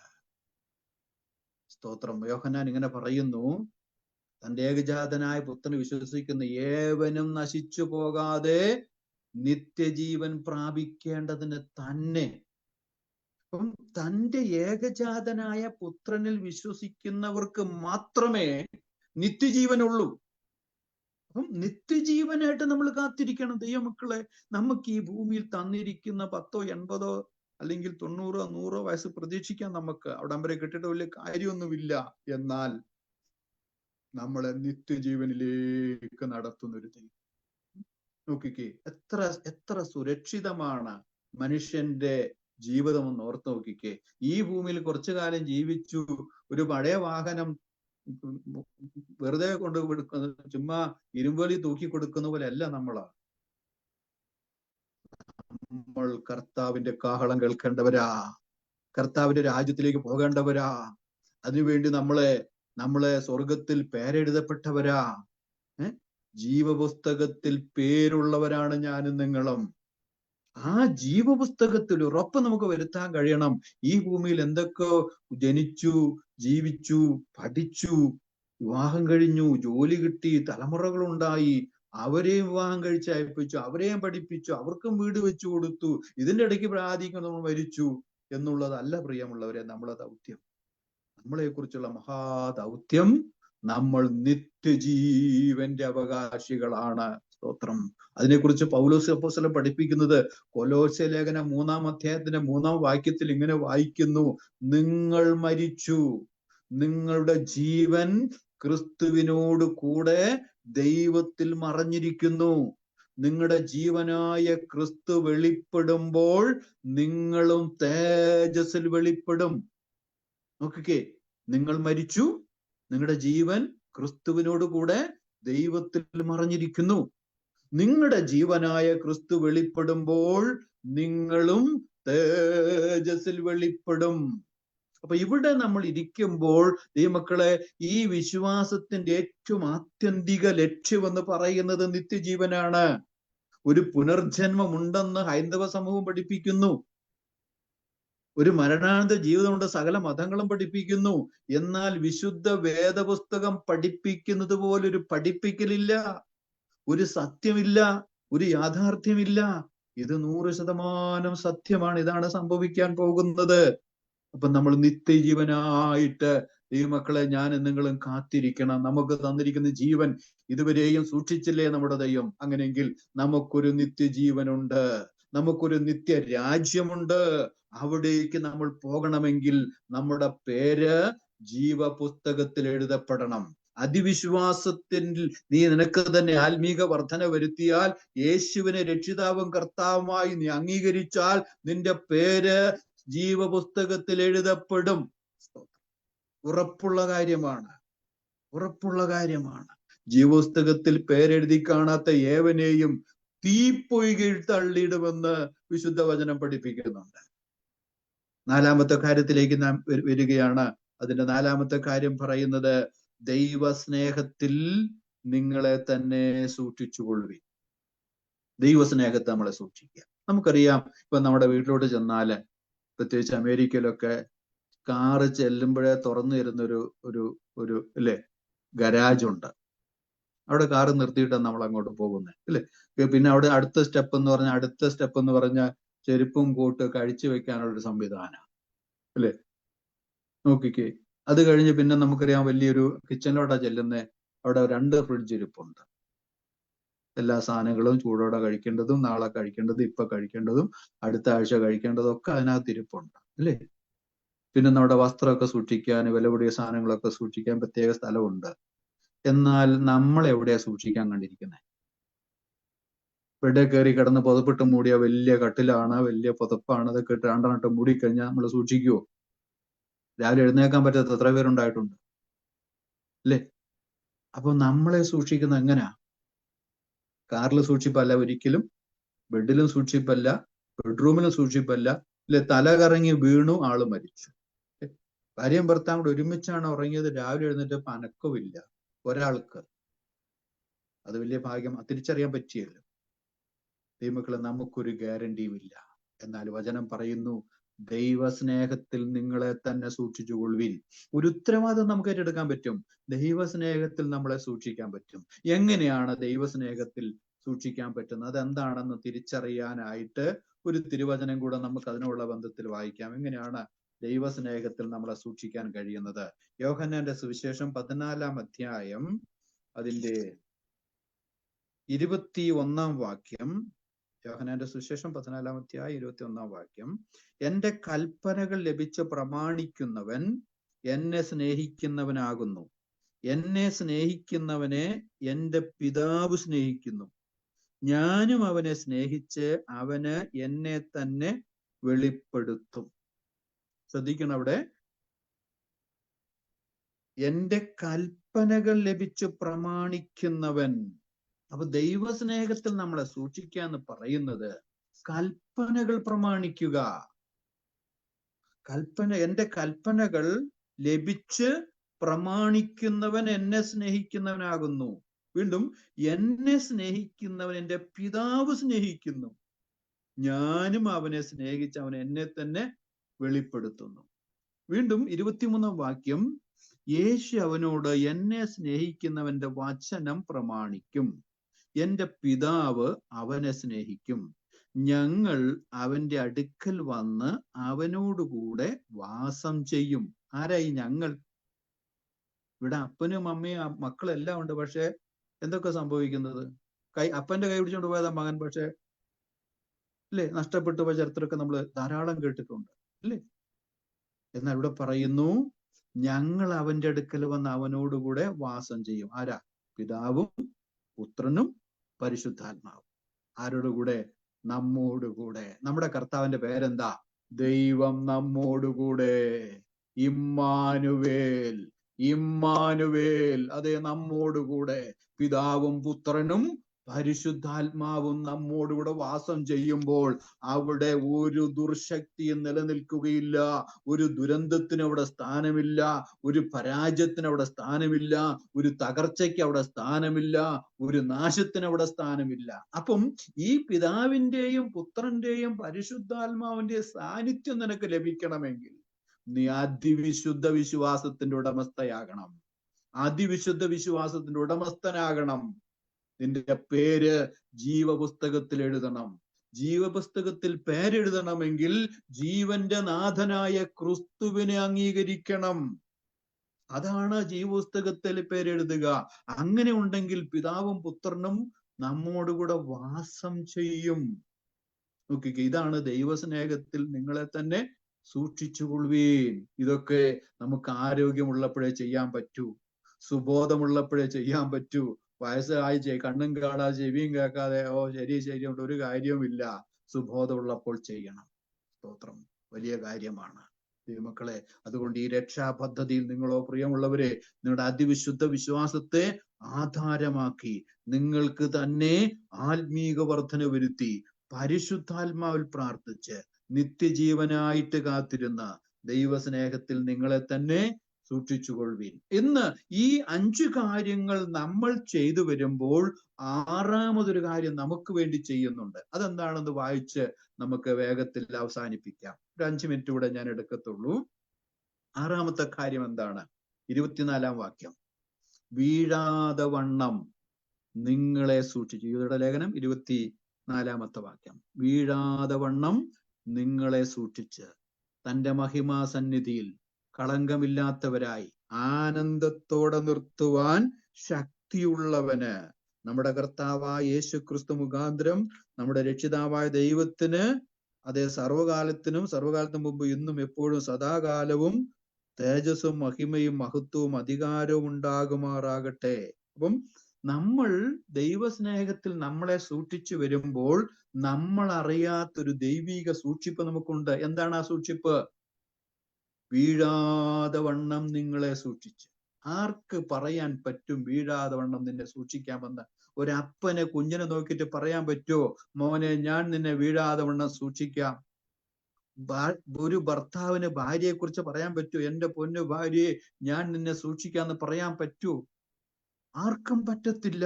എന്നാൽ സ്വർഗത്തിലെ ദൈവം നമ്മോട് പറയുകയാണ്, വീഴാതെ വണ്ണം നിങ്ങളെ സൂക്ഷിച്ച് തന്റെ മഹിമാ സന്നിധിയിൽ കളങ്കമില്ലാത്തവരായി ആനന്ദത്തോടെ നിർത്തും. ദൈവമക്കളെ, നമ്മൾ വിശ്വസിച്ചാലും വിശ്വസിച്ചില്ലെങ്കിലും അതേ ദൈവത്തിന്റെ ന്യായാസനത്തിന് മുമ്പിൽ നമ്മൾ നിൽക്കേണ്ടവരാണ്. അവനവൻ ശരീരത്തോടിരിക്കുമ്പോൾ ചെയ്തത് നല്ലതാകിലും തീയതാകിലും തക്കവണ്ണം പ്രതിഫലം പ്രാപിപ്പാൻ നാം എല്ലാവരും ക്രിസ്തുവേശുവിന്റെ ന്യായാസനത്തിന്റെ മുമ്പിൽ നിൽക്കേണ്ടതാകുന്നു. ഇവിടെ പറയുന്നു, വീഴാതെ വണ്ണം നിങ്ങളെ സൂക്ഷിക്കുകയാ ഒരു ദൈവമുണ്ട്. സ്തോത്രം, അവന്റെ മഹിമാസന്നിധി. അപ്പം നിങ്ങൾ അതിവിശുദ്ധ വിശ്വാസത്തെ ആധാരമാക്കുന്നവരെങ്കിൽ, നിങ്ങൾക്ക് തന്നെ ആത്മീക വർധന വരുത്തുന്നവരെങ്കിൽ, പരിശുദ്ധാത്മാവിൽ പ്രാർത്ഥിക്കുന്നവരെങ്കിൽ, നിത്യജീവനായിട്ട് കാത്തിരിക്കുന്നവരാണെങ്കിൽ, ദൈവസ്നേഹത്തിൽ നിങ്ങളെ തന്നെ സൂക്ഷിക്കുന്നവരാണെങ്കിൽ, സ്വർഗം പറയുന്നു, വീഴാതെ വണ്ണം നിങ്ങളെ സൂക്ഷിച്ച് അവന്റെ മഹിമാസന്നിധിയിൽ നിങ്ങൾ കളങ്കമില്ലാത്തവരായി ആനന്ദത്തോടെ നിൽക്കാൻ കഴിയും. നോക്കിക്കേ, എത്രയോ പാപമംഗലമായ ജീവിതം മനുഷ്യനിലുള്ളപ്പോൾ യേശുവിനെ രക്ഷിതാവും കർത്താവുമായി അംഗീകരിക്കൊണ്ട് അവന്റെ പാപങ്ങളെ ക്ഷമിച്ച് സമുദ്രത്തിന്റെ ആഴങ്ങളിലേക്ക് ഇട്ടുകളഞ്ഞ് ദൈവത്തിന്റെ മഹിമാ സന്നിധിയിൽ ഈ മനുഷ്യന് നിൽക്കാൻ യോഗ്യത കിട്ടുന്നു. എങ്ങനെയാ നിൽക്കുന്നത്? ആനന്ദത്തോടെ നിൽക്കുകയാണ്. ഈ വാക്യം എൻ്റെ ഉള്ളിൽ വരുമ്പോൾ ഞാനൊരു സത്യം ഇങ്ങനെ ഓർത്തു പോവുകയാണ്. അതോട് പറഞ്ഞ് ഞാൻ അവസാനിപ്പിക്കാം. 2 മിനിറ്റ്. നിങ്ങൾക്ക് എല്ലാവർക്കും അറിയാം, നമ്മുടെ ഇന്ത്യൻ പ്രസിഡന്റ് ആയിരുന്ന ഡോക്ടർ APJ അബ്ദുൽ കലാം. അദ്ദേഹം തിരുവനന്തപുരം ISRO ഒരു സയന്റിസ്റ്റ് ആയിട്ട് വർക്ക് ചെയ്യുന്ന കാലം ഉണ്ടായി. എന്നാൽ ആ കാലം കഴിഞ്ഞ് അദ്ദേഹം ഇന്ത്യയുടെ രാഷ്ട്രപതിയായി, ഇന്ത്യയുടെ പ്രസിഡന്റായി അവരോധിക്കപ്പെട്ടു. എന്നാൽ അങ്ങനെ പ്രസിഡന്റായി കഴിഞ്ഞപ്പോൾ ഇദ്ദേഹം കേരളത്തിൽ കുറെ കാലം ജോലി ചെയ്തൊരു മനുഷ്യനാകൊണ്ട് പ്രസിഡന്റ് ആയപ്പോൾ കേരള ഗവൺമെന്റ് പ്രത്യേകം ക്ഷണിച്ചു ഇദ്ദേഹത്തെ കേരളത്തിൽ. കാരണം കേരളത്തിന്റെ ഒരു അഭിമാനമാണ് അബ്ദുൽ കലാം, കേരളത്തിൽ ജോലി ചെയ്ത മനുഷ്യനാണ്. അപ്പം അദ്ദേഹത്തെ ആദരിക്കുന്നതിന് വേണ്ടി ഗവൺമെന്റ് ഒരു പ്രോഗ്രാം ചെയ്തു. എന്നാൽ ഈ അബ്ദുൽ കലാം ജോലി ചെയ്യുന്ന സമയത്ത് അദ്ദേഹത്തിന്റെ 2 ജോലിക്കാരെ വീട്ടിൽ നിർത്താനുള്ള പെർമിഷൻ ഗവൺമെന്റ് ഉണ്ട്. 2 കുക്കനെ വെക്കാം ഏത് സമയം 24 hours. അങ്ങനെയൊക്കെയുള്ള ഒത്തിരി ഗവൺമെന്റ് ചെലവുണ്ട്. അതൊന്നും അദ്ദേഹം ഉപയോഗിച്ചിട്ടില്ല. അദ്ദേഹം ഒരു കുക്കനെ പോലും വെച്ചിട്ടില്ല, തന്നെയാണ് കഴിയുന്നത്. അപ്പം അദ്ദേഹത്തിന്റെ ചെരുപ്പ് പോളിഷ് ചെയ്യുന്ന ജോർജ് എന്നൊരു മനുഷ്യനുണ്ടായിരുന്നു. അപ്പൊ ജോർജിന്റെ വീട്ടിൽ രാവിലെ ചെരുപ്പൂത്തിയായിരിക്കുന്ന ജോർജിന്റെ കടയിൽ വന്നാണ് ബ്രേക്ക്ഫാസ്റ്റ് കഴിക്കുന്നത്. പറഞ്ഞ ജോർജ് അദ്ദേഹം കഴിക്കുന്ന ആ കൊച്ചു കടയിൽ നിന്നാണ് ഇദ്ദേഹത്തിന് വേണ്ടി ഇഡ്ഡലിയും സാമ്പാറും അല്ലെങ്കിൽ ദോശയും അല്ലെങ്കിൽ മസാല ദോശയൊക്കെ വാങ്ങിക്കൊണ്ട് കൊടുക്കും. അങ്ങനെ അവിടെ ഇരുന്ന് ഭക്ഷണം കഴിക്കുമ്പോൾ കാലിങ്ങനെ നീട്ടിക്കൊടുക്കും ഷൂ പോളിഷ് ചെയ്യാൻ. എന്ന് പറഞ്ഞാൽ ദോശയോ ഇഡ്ഡലിയോ മസാല ദോശ കഴിക്കുന്ന സമയം കൊണ്ടാണ് 2 കാലും ഷൂ പോളിഷ് ചെയ്യുന്നത്. അപ്പൊ അതൊരു വലിയ ബന്ധമായി. എന്നാൽ അദ്ദേഹം പ്രസിഡന്റായി തീർന്ന് കേരള ഗവൺമെന്റിന്റെ ക്ഷണം സ്വീകരിച്ച് തിരുവനന്തപുരത്ത് പ്രത്യേക ക്ഷണിതാവായി വന്നപ്പോൾ ഈ ജോർജിന്റെ ഒരു ക്ഷണക്കത്ത് കിട്ടി. ഇന്ന ദിവസം പ്രസിഡന്റ് APJ അബ്ദുൽ കലാം തിരുവനന്തപുരം നിയമസഭയിൽ വരുന്നുവെന്ന് പറഞ്ഞ് പ്രത്യേക രീതിയിൽ അവിടേക്ക് ഈ ജോർജിനെ, അദ്ദേഹം എത്രയോ ഷൂ പോളിഷ് ചെയ്ത് കൊടുത്തിട്ടുണ്ടെങ്കിലും ഒരിക്കൽ പോലും ഷൂ ഇടാത്ത മനുഷ്യനാണ്. അദ്ദേഹം പ്രത്യേകമായ നിലയിൽ ഒരു സൂട്ടും ഷൂവും ടൈയും ഒക്കെ കെട്ടി ഇങ്ങനെ ആ വിശിഷ്ട അതിഥികളുടെ നടുവില് ഒരു ഇരിപ്പിടം ഈ ജോർജിന് കിട്ടി. നോക്കിക്കേ, എന്നിട്ട് അദ്ദേഹം വന്ന് അദ്ദേഹത്തെ ഇൻവൈറ്റ് ചെയ്തപ്പോൾ ഈ അബ്ദുൽ കലാം ജോർജിനെ കണ്ടപ്പോൾ ചോദിക്കുകയാണ്, ഡേയ് ജോർജ്, നീ നല്ല ഇരിക്കീங்களா? അദ്ദേഹത്തിന്റെ തനതായ തമിഴ് ഭാഷയിൽ. എന്നിട്ട് ആ മനുഷ്യനെ അഭിസംബോധന ചെയ്ത് സംസാരിക്കും. എന്ന് ഓർത്ത് നോക്കിക്കേ, അല്പകാലം ഒരു പ്രസിഡന്റ് ആകാൻ നിയുക്തനായ ഒരു മനുഷ്യന്റെ ഷൂ പോളിഷ് ചെയ്ത് കൊടുത്ത് അദ്ദേഹത്തിന് രാവിലത്തെ ബ്രേക്ക്ഫാസ്റ്റ് വാങ്ങിച്ചു കൊടുത്ത് അതിന്റെ പൈസയും പോക്കറ്റിൽ വെച്ച മനുഷ്യന് ഇങ്ങനെ ആദരിക്കാൻ ഒരു അബ്ദുൽ കലാമിന് കഴിഞ്ഞെങ്കിൽ, ദൈവമക്കളെ, നമ്മുടെ ജീവിതകാലത്ത് നമ്മുടെ കർത്താവിനെ നമുക്ക് അനുസരിക്കാൻ കഴിഞ്ഞാൽ, അവന്റെ കൽപ്പനകളെ പ്രമാണിക്കാൻ, ഇവിടെ പറയുന്നു, നിങ്ങളോ പ്രിയമുള്ളവരെ നിങ്ങളുടെ അതിവിശുദ്ധ വിശ്വാസത്തെ ആധാരമാക്കി നിങ്ങൾക്ക് തന്നെ ആത്മീക വർധന വരുത്തി പരിശുദ്ധാത്മാവിൽ പ്രാർത്ഥിച്ച് നിത്യജീവനായി കാത്തിരുന്ന് ദൈവസ്നേഹത്തിൽ നിങ്ങളെ തന്നെ സൂക്ഷിക്കുമ്പോൾ, വീഴാതെ വണ്ണം നിങ്ങളെ സൂക്ഷിച്ച് അവന്റെ മഹിമാ സന്നിധിയിൽ കളങ്കമില്ലാത്തവരായി ആനന്ദത്തോടെ നിർത്തുവാൻ കഴിയുന്ന ഒരു ദൈവത്തിന്റെ സന്നിധിയിൽ ഞാനും നിങ്ങൾ നിൽക്കണം. നോക്കിക്കേ, ആ ജോർജ് ആ മഹാസദസ്സിന്റെ മുമ്പിൽ ഒരു വലിയ ക്ഷണിക്കപ്പെട്ട അഭിമാനമായി അദ്ദേഹത്തിന് മുമ്പിൽ നിൽക്കുകയാണ്. ഒരു മനുഷ്യൻ അങ്ങനെ ആദരിക്കാൻ കഴിഞ്ഞെങ്കിൽ സ്വർഗത്തിലെ ദൈവം എന്നെയും നിങ്ങളെയും എത്രമാത്രം ആദരിക്കുമെന്നുള്ള വലിയ വസ്തുതയാണ് ഇവിടെ യൂദ നമുക്ക് വേണ്ടി എഴുതി വച്ചിരിക്കുന്നത്. ദൈവമക്കളെ, ഇത് സത്യമായ കാര്യമാണ്. ഇങ്ങനെ ഞാനും നിങ്ങളും ദൈവത്തിന്റെ മഹിമാ സന്നിധിയിൽ ആനന്ദത്തോടെ നിൽക്കാൻ കഴിയുന്ന ഒരു നാളുണ്ട്. ആ നാളിലേക്ക് നമ്മൾ എത്തണമെങ്കിൽ ഈ 5 കാര്യങ്ങൾ നമ്മൾ ജീവിതത്തിൽ പ്രാപിച്ചേ മതിയാകൂ, പാലിച്ചേ മതിയാകൂ. ഏത് മതക്കാരനാണെന്ന് ചോദിക്കുന്നില്ല, ഏത് ജാതിക്കാരനാണെന്ന് ചോദിക്കുന്നില്ല. എന്നാൽ ദൈവസന്നിധിയിലേക്ക് ചെല്ലാനുള്ള ഒരു അവസരം ദൈവം തരുന്നുണ്ട്. ഇന്ന് രാത്രി അത് ഉറപ്പുവരുത്തിക്കൊണ്ട് നമുക്ക് ഇവിടെ നിന്ന് കടന്നു പോകുവാൻ സ്വർഗത്തിലെ ദൈവം നമ്മെ സഹായിക്കട്ടെ. ഈ വചനം കേട്ട എല്ലാവരുടെ മേലും പരിശുദ്ധാത്മാവിനെ ദൈവം പകരട്ടെ. സത്യത്തിൽ നിലനിൽക്കാനുള്ള കൃപകർത്താവ് പകരട്ടെ. എല്ലാവരെയും സ്വർഗപിതാവ് അനുഗ്രഹിക്കട്ടെ. ഒരു നിമിഷം തലകളെ വണക്കാം. ഒരു മിനിറ്റിൽ ഒന്ന് പ്രാർത്ഥിക്കാൻ ആഗ്രഹിക്കുകയാണ് ഞാന്. കരുണാസമ്പന്നനായ ഞങ്ങളുടെ ദൈവമേ, അവിടുത്തെ തിരുമുമ്പാകെ, അവിടുത്തെ സന്നിധിയിൽ കളങ്കമില്ലാത്തവരായി ആനന്ദത്തോടെ ഞങ്ങളെ നിർത്തുന്ന ഒരു നാളുണ്ട്. ആ നാളിന് വേണ്ടി ഒരുങ്ങി ഓരോ ദിവസം കാത്തിരിപ്പാൻ നിന്റെ ജനമായ ഞങ്ങളെ സഹായിക്കുമാറാകണം. അതിനായി ഞങ്ങളെ സമർപ്പിക്കുന്നു പിതാവേ. കരങ്ങളിലേക്ക് ഞങ്ങളെ താഴ്ത്തി ഏൽപ്പിക്കുന്നു. യേശു കർത്താവിൻ നാമത്തിൽ നല്ല പിതാവേ, ആമേൻ. പ്രത്യേകം നന്ദി പറയുന്നു. ദൈവം എല്ലാവരെയും അനുഗ്രഹിക്കട്ടെ. Thank you pastor. കർത്താവ് നമ്മെ അനുഗ്രഹിക്കട്ടെ. നമുക്ക് പ്രാർത്ഥിക്കാം. ഇന്ന് രാത്രികാലം ശാന്തമായ ദൈവസന്നിധിയിലിരിപ്പാനും സാക്ഷ്യം കേൾക്കുവാനും വചനം കേൾക്കുവാനൊക്കെ കർത്താവ് നമുക്ക് കൃപ തന്നല്ലോ. ദൈവം നമ്മെ അനുഗ്രഹിക്കട്ടെ. കർത്താവിന്റെ ദാസനെ ശുശ്രൂഷകളൊക്കെ കർത്താവ് മാനിക്കട്ടെ. കേട്ട വചനം നമ്മുടെ ജീവിതത്തിൽ ഏറ്റവും അനുഗ്രഹമായി തീരുവാൻ ദൈവകരങ്ങളിലേക്ക് നമ്മളെ തന്നെ സമർപ്പിക്കാം. Now to him who is able to keep you from stumbling, വീഴാതെ വണ്ണം നമ്മെ സൂക്ഷിക്കുവാൻ കഴിവുള്ള ദൈവം. ഇത്രത്തോളം ദൈവം നമ്മെ പരിപാലിച്ചു. വീണു പോകേണ്ട സാഹചര്യങ്ങൾ ഒത്തിരി ജീവിതത്തിൽ വന്നെങ്കിലും, തളർന്നു പോകേണ്ട സാഹചര്യങ്ങൾ ഒത്തിരി ജീവിതത്തിൽ വന്നെങ്കിലും തളർന്നു പോകാതെ, ക്ഷീണിച്ചു പോകാതെ ദൈവം നമ്മെ കരങ്ങളിൽ വഹിച്ചു. ആ ദൈവത്തിന് നന്ദിയോട് ദൈവത്തെ സ്തുതിക്കാം. നാം ഈ വർഷത്തിൻ്റെ അവസാനത്തിലേക്ക് വന്നിരിക്കുകയാണ്. Almost reaching to the end of this year. കുറച്ച് ആഴ്ചകൾ മാത്രം നമ്മുടെ മുമ്പിലുണ്ട്. ഒന്ന് ചിന്തിച്ചേ, കഴിഞ്ഞ വർഷക്കാലം ദൈവം നമ്മെ ഈ 11 മാസം നടത്തിയ ദൈവം, അവൻ്റെ സന്നിധിയിൽ നാം എത്രത്തോളം വിശ്വസ്തരായിരുന്നു. If God gives us another year, what are we going to do? Just we going to be complacent, do what we always did? Or ഒരു പുതിയ വർഷം ലഭിച്ചാൽ ഈ വർഷം ചെയ്യാൻ പറ്റാഞ്ഞ ഒത്തിരി വിഷയങ്ങൾ ചെയ്തെടുക്കാമെന്നെങ്കിലും അറ്റ്ലീസ്റ്റ് ദേശത്തിനു വേണ്ടി മീഡിയേറ്റ് ചെയ്യുവാൻ എങ്കിലും കർത്താവ് നമ്മെ സഹായിക്കട്ടെ. അതിനായി നമുക്ക് പ്രാർത്ഥിക്കാം, ദൈവകരങ്ങളിലേക്ക് ഏൽപ്പിക്കാം. ലോക സംഭവങ്ങൾ ലോകത്തിൽ ശ്രദ്ധിക്കണമേ ദൈവമക്കളെ. ലോകത്തിൻ്റെ സംഭവങ്ങൾ വേദപുസ്തകം വായിക്കുന്ന മനസ്സിലാക്കുന്ന എല്ലാ ദൈവമക്കൾക്കും, പ്രവചനങ്ങൾ മനസ്സിലാക്കുന്ന എല്ലാ ദൈവമക്കൾക്കും നന്നായി അറിയാവുന്ന ഒരു കാര്യം, ലോക സംഭവങ്ങൾ കർത്താവിൻ്റെ വരവിനെ ഏറ്റവും അധികം വിളിച്ചറിച്ചു കൊണ്ടിരിക്കുക. Whether we believe it or not, whether we are ready or not, കാഹളനാദം കേൾക്കാൻ സമയമായിട്ടുണ്ട്. കാഹളനാദം കേൾക്കുമ്പോൾ അവനോടൊപ്പം നാം ചേർക്കപ്പെടുവാൻ കർത്താവ് നമ്മെ സഹായിക്കട്ടെ. സൗഖ്യം ദൈവം തരും, ആരോഗ്യം ദൈവം തരും, ബലം തരും, അത്ഭുതങ്ങൾ കർത്താവ് ചെയ്യും, എല്ലാം കർത്താവ് ചെയ്യും. എന്നാൽ ദൈവവചനം നമ്മളെക്കുറിച്ച് ആഗ്രഹിക്കുന്നത് വിശുദ്ധൻ ഇനിയും തന്നെ വിശുദ്ധീകരിക്കണം. റൈറ്റ്? അത് നമ്മുടെ കടമയാണ്. നേരുള്ളവൻ ഇനിയും തന്നെ അല്ലേ? So that is something which God has called us into. Hallelujah. അത് ദൈവം നമുക്ക് വേണ്ടി ചെയ്യത്തില്ല. മാറ്റേണ്ടതെല്ലാം മാറ്റുവാൻ, വിട പറയേണ്ടതിനെല്ലാം വിട പറഞ്ഞ് കർത്താവിൻ്റെ വരവിനോട് ആസ് പോൾ സെഡ്, പൗലോസ് പറഞ്ഞതുപോലെ വിട്ടുപിരിഞ്ഞ് ക്രിസ്തുവിനോട് കൂടെ ചേരുവാൻ എനിക്ക് അധികം മോഹമാണ്. Right? To depart and to be with Christ. ആ ഒരു ജീവിതത്തിലേക്ക് കർത്താവ് നമ്മെ നയിക്കട്ടെ. കാഹളനാദം ഏത് നിമിഷം കേട്ടാലും, whatever hour it may be, the moment you hear the trumpet, കാഹളനാദം കേൾക്കുമ്പോൾ രൂപാന്തരം പ്രാപിച്ച്, what a blessed hope that is, അല്ലേ?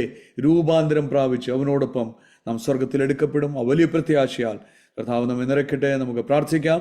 കർത്താവദാസൻ പാസ്റ്റർ ജോയ് ചെങ്കൽ നമ്മളോടൊപ്പം ഉണ്ടല്ലോ. കർത്താവദാസൻ പ്രാർത്ഥിച്ച് ആശീർവാദം പറയും. നമ്മുടെ കണ്ണുകൾ ദൈവസന്നിധിയിൽ അടയ്ക്കാം. പ്രാർത്ഥനയ്ക്കായി തലകൾ വണക്കാം. ഞങ്ങളിത് വാത്സല്യമായി സ്നേഹിക്കുന്ന ഞങ്ങളുടെ ദൈവമേ, സ്വർഗീയ നല്ല പിതാവേ, അനുഗ്രഹിക്കപ്പെട്ട നല്ല നിമിഷത്തിനായി നന്ദിയോടെ തിരുനാമത്തിന് സ്തോത്രം ചെയ്യുന്നു. യൂദയുടെ ലേഖനം ആധികാരികമായി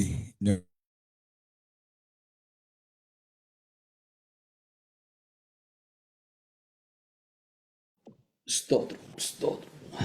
Thank you, Lord. Thank you, Lord. Thank you, Lord. Thank you, Lord. Hallelujah. സ്തോത്രം, സ്തോത്രം, സ്തോത്രം, സ്തോത്രം, സ്തോത്രം, സ്തോത്രം, സ്തോത്രം, സ്തോത്രം, സ്തോത്രം, സ്തോത്രം. Thank you, Lord. Thank you, Lord. Thank you, Lord. Thank you, Lord. Thank you, Lord. Thank you, Lord. Thank you, Lord. Thank you, Lord. Hallelujah. Let me pray for you. ഞാൻ നിങ്ങൾക്ക് വേണ്ടി പ്രാർത്ഥിക്കാം. സ്തോത്രം, സ്തോത്രം, സ്തോത്രം, സ്തോത്രം. കർത്താവെ, ഞങ്ങൾ നന്ദിയോടെ അങ്ങയെ സ്തുതിക്കുന്നു. ദൈവസന്നിധിയിൽ കടന്നുവരുവാൻ ഞങ്ങൾക്ക് കർത്താവ് ഒരുമിച്ചായിരിക്കാൻ കർത്താവ് തന്ന ഭാഗ്യത്തിനായി നന്ദി പറയുന്നു. രാത്രികാലം കർത്താവെ, പാട്ടുകൾ പാടുവാൻ ഞങ്ങളെ സഹായിച്ചു, പ്രാർത്ഥിക്കുവാൻ ഞങ്ങളെ സഹായിച്ചു. കർത്താവ് ദാസനിൽ കൂടെ അനുഗ്രഹിക്കപ്പെട്ട ആലോചന ഞങ്ങൾക്ക് നൽകി തന്നതിനായി ഞങ്ങൾ നന്ദി പറയുന്നു. കർത്താവെ, നീ ഞങ്ങളെ നടത്തുന്ന എല്ലാ വഴികൾക്കായി സ്തോത്രം. ഞങ്ങളെ വിളിച്ച വിളി ഓർക്കുവാൻ, അതിവിശുദ്ധിയുള്ള വിളി ഞങ്ങൾ ഓർത്ത് കർത്താവെ അതിനുവേണ്ടി ബന്ധപ്പെടുവാൻ, കർത്താവിൻ്റെ വരുവോളം കർത്താവെ വീഴാതെ വണ്ണം ഞങ്ങളെ കളങ്കമില്ലാതെ ആനന്ദത്തോട് സൂക്ഷിക്കുന്ന ദൈവത്തിൻ്റെ സൈന്യങ്ങൾ വിശ്വസ്തരായി കാണപ്പെടുവാൻ സ്വർഗമിടയാക്കണമെന്ന് ഞങ്ങൾ അങ്ങയോടെ പ്രാർത്ഥിക്കുന്നു. ഇന്ന് ഈ പ്ലാറ്റ്ഫോമിലായിരിക്കുന്ന എല്ലാ ദൈവമക്കളെയും ദൈവകരങ്ങളിലേക്ക് സമർപ്പിച്ച് പ്രാർത്ഥിക്കുന്നു. ഭാരത്തിലായിരിക്കുന്നവർക്ക് കർത്താവ് വിടുതലും ആശ്വാസം പകരണമേ. രോഗികളെ കർത്താവ് സൗഖ്യമാക്കണമേ. നിരാശയിൽ കൂടെ പ്രയാസത്തിൽ കൂടെ കടന്നു പോകുന്ന എല്ലാ ദൈവമക്കളെയും ദൈവത്തിന്റെ ബലമുള്ള കരങ്ങളിലേക്ക് രാത്രികാലം സമർപ്പിച്ച് പ്രാർത്ഥിക്കുന്നു. യേശുവിന്റെ നാമത്തില് ആരെങ്കിലും കർത്താവേ, ഹല്ലേലൂയ, ഹല്ലേലൂയ കർത്താവേ, ഹല്ലേലൂയ കർത്താവ് വിടുതലിന് വേണ്ടി, ഹല്ലേലൂയ കർത്താവേ ദൈവത്തിന്റെ പ്രാർത്ഥനകൾക്ക് മറുപടിക്ക് വേണ്ടി പല വിഷയങ്ങളെ ചൊല്ലി ഭാരത്തോടെ ആയിരിക്കുന്നവർക്ക് വേണ്ടി കർത്താവ് ഞങ്ങൾ ഒരുമിച്ച് പ്രാർത്ഥിക്കുമ്പോൾ സ്വർഗത്തിലെ ദൈവത്തിന്റെ കരം നീട്ടി അവരെ വിടുവിക്കണമേ എന്ന് പ്രാർത്ഥിക്കുന്നു, അനുഗ്രഹിക്കണമേ എന്ന് പ്രാർത്ഥിക്കുന്നു. സൗഖ്യത്തിന് വേണ്ടി പ്രാർത്ഥിക്കുന്നവര്, രോഗസമാധാനത്തിന് സൗഖ്യത്തിന് വേണ്ടി പ്രാർത്ഥിക്കുന്നവർക്ക് കർത്താവ് നൽകിക്കൊടുക്കണമെന്ന് പ്രാർത്ഥിക്കുന്നു. കർത്താവേ, ഇന്ന് രാത്രികാലം കുടുംബങ്ങളെ, കുഞ്ഞുങ്ങളെ, തലമുറകളെ എല്ലാം ദൈവകരങ്ങളിലേക്ക് ഞങ്ങൾ സമർപ്പിച്ച് അനുഗ്രഹിച്ചു പ്രാർത്ഥിക്കുന്നു. കർത്താവെ, അനുഗ്രഹിച്ചതിനായി ഞങ്ങൾ നന്ദി പറയുന്നു. കർത്താവെ, കർത്താവ് ദാസൻ പാസ്റ്റർ സുരേഷിനായി സ്തോത്രം. അനുഗ്രഹിക്കപ്പെട്ട രീതിയിൽ ഇന്ന് വചനം സംസാരിപ്പാൻ കർത്താവ് കൃപനായി നന്ദി പറയുന്നു. കർത്താവെ, ദാസനെ ശക്തമായി ഉപയോഗിക്കണമേ. ജനുവിനെ ഓർത്ത് പ്രാർത്ഥിക്കുന്നു. ദാസനെ പിന്നെയും അനുഗ്രഹത്തോടെ ഉപയോഗിക്കണമേ. ഈ പ്ലാറ്റ്ഫോമിനായി ഞങ്ങൾ നന്ദി പറയുന്നു. കർത്താവെ, ഇതിന്റെ പിന്നിൽ പ്രവർത്തിക്കുന്ന എല്ലാവരെയും ഒരിക്കൽ കൂടെ കർത്താവിന്റെ കരങ്ങളിലേക്ക് ഞങ്ങൾ സമർപ്പിച്ച് പ്രാർത്ഥിക്കുന്നു. ഞങ്ങൾക്ക് ഒരുമിച്ച് നല്ല കൂട്ടായ്മയ്ക്കായി സ്തോത്രം. അനുഗ്രഹത്തോടെ ഞങ്ങളെ പറഞ്ഞയച്ചാട്ടെ. പ്രാർത്ഥന എഴുതുന്ന നന്ദി യേശുവൻ ധന്യമുള്ള നാമത്തിൽ തന്നെ. Amen. Please receive the blessings. പിതാവായ ദൈവത്തിന്റെ സ്നേഹം, പുത്രനായ ദൈവത്തിന്റെ കൃപ ആശ്വസിപ്പിച്ച് വഴി നടത്തുന്ന പരിശുദ്ധാത്മാവിനെ കാവലും കൂട്ടായ്മ നമ്മെല്ലാവരോടും പ്രാർത്ഥിച്ച എല്ലാ വിഷയത്തിന്മേലും കർത്താവിന്റെ ഒരുവരെയും ഉണ്ടായിരിക്കുമാറാകട്ടെ. Amen. Amen. Amen. God bless you all. God bless you all. Thank you. Thank you, Pastor Suresh. And thank you, everyone. God bless you all. Thank you for joining. Thank you. Thank you. Thank you. Bye-bye. Happy Thanksgiving. Next Friday, do we have a meeting? Yes. Happy Thanksgiving to all. Amen. ഞങ്ങളുടെ ഇവിടെ current പോയായിരുന്നേ. Current പോയതുകൊണ്ട് No problem. ഇവിടെ ഭയങ്കര മഴയാണ്. ഭയങ്കര മഴയാ. So, Yeah, all the Americans, happy Thanksgiving. We already had our Thanksgiving, so yeah. Same to you, Pastor. When you have turkey, remember us. എല്ലാവർക്കും happy. Thank you, Lena. Yeah. Thanks. Thank you, Joy Pastor. Yeah, thank you. yes, Thank you, Suresh pastor. ദൈവം അനുഗ്രഹിക്കട്ടെ. എല്ലാവരും തമ്മിൽ ഓർത്ത് പ്രാർത്ഥിക്കണം. സ്തോത്രം. Man.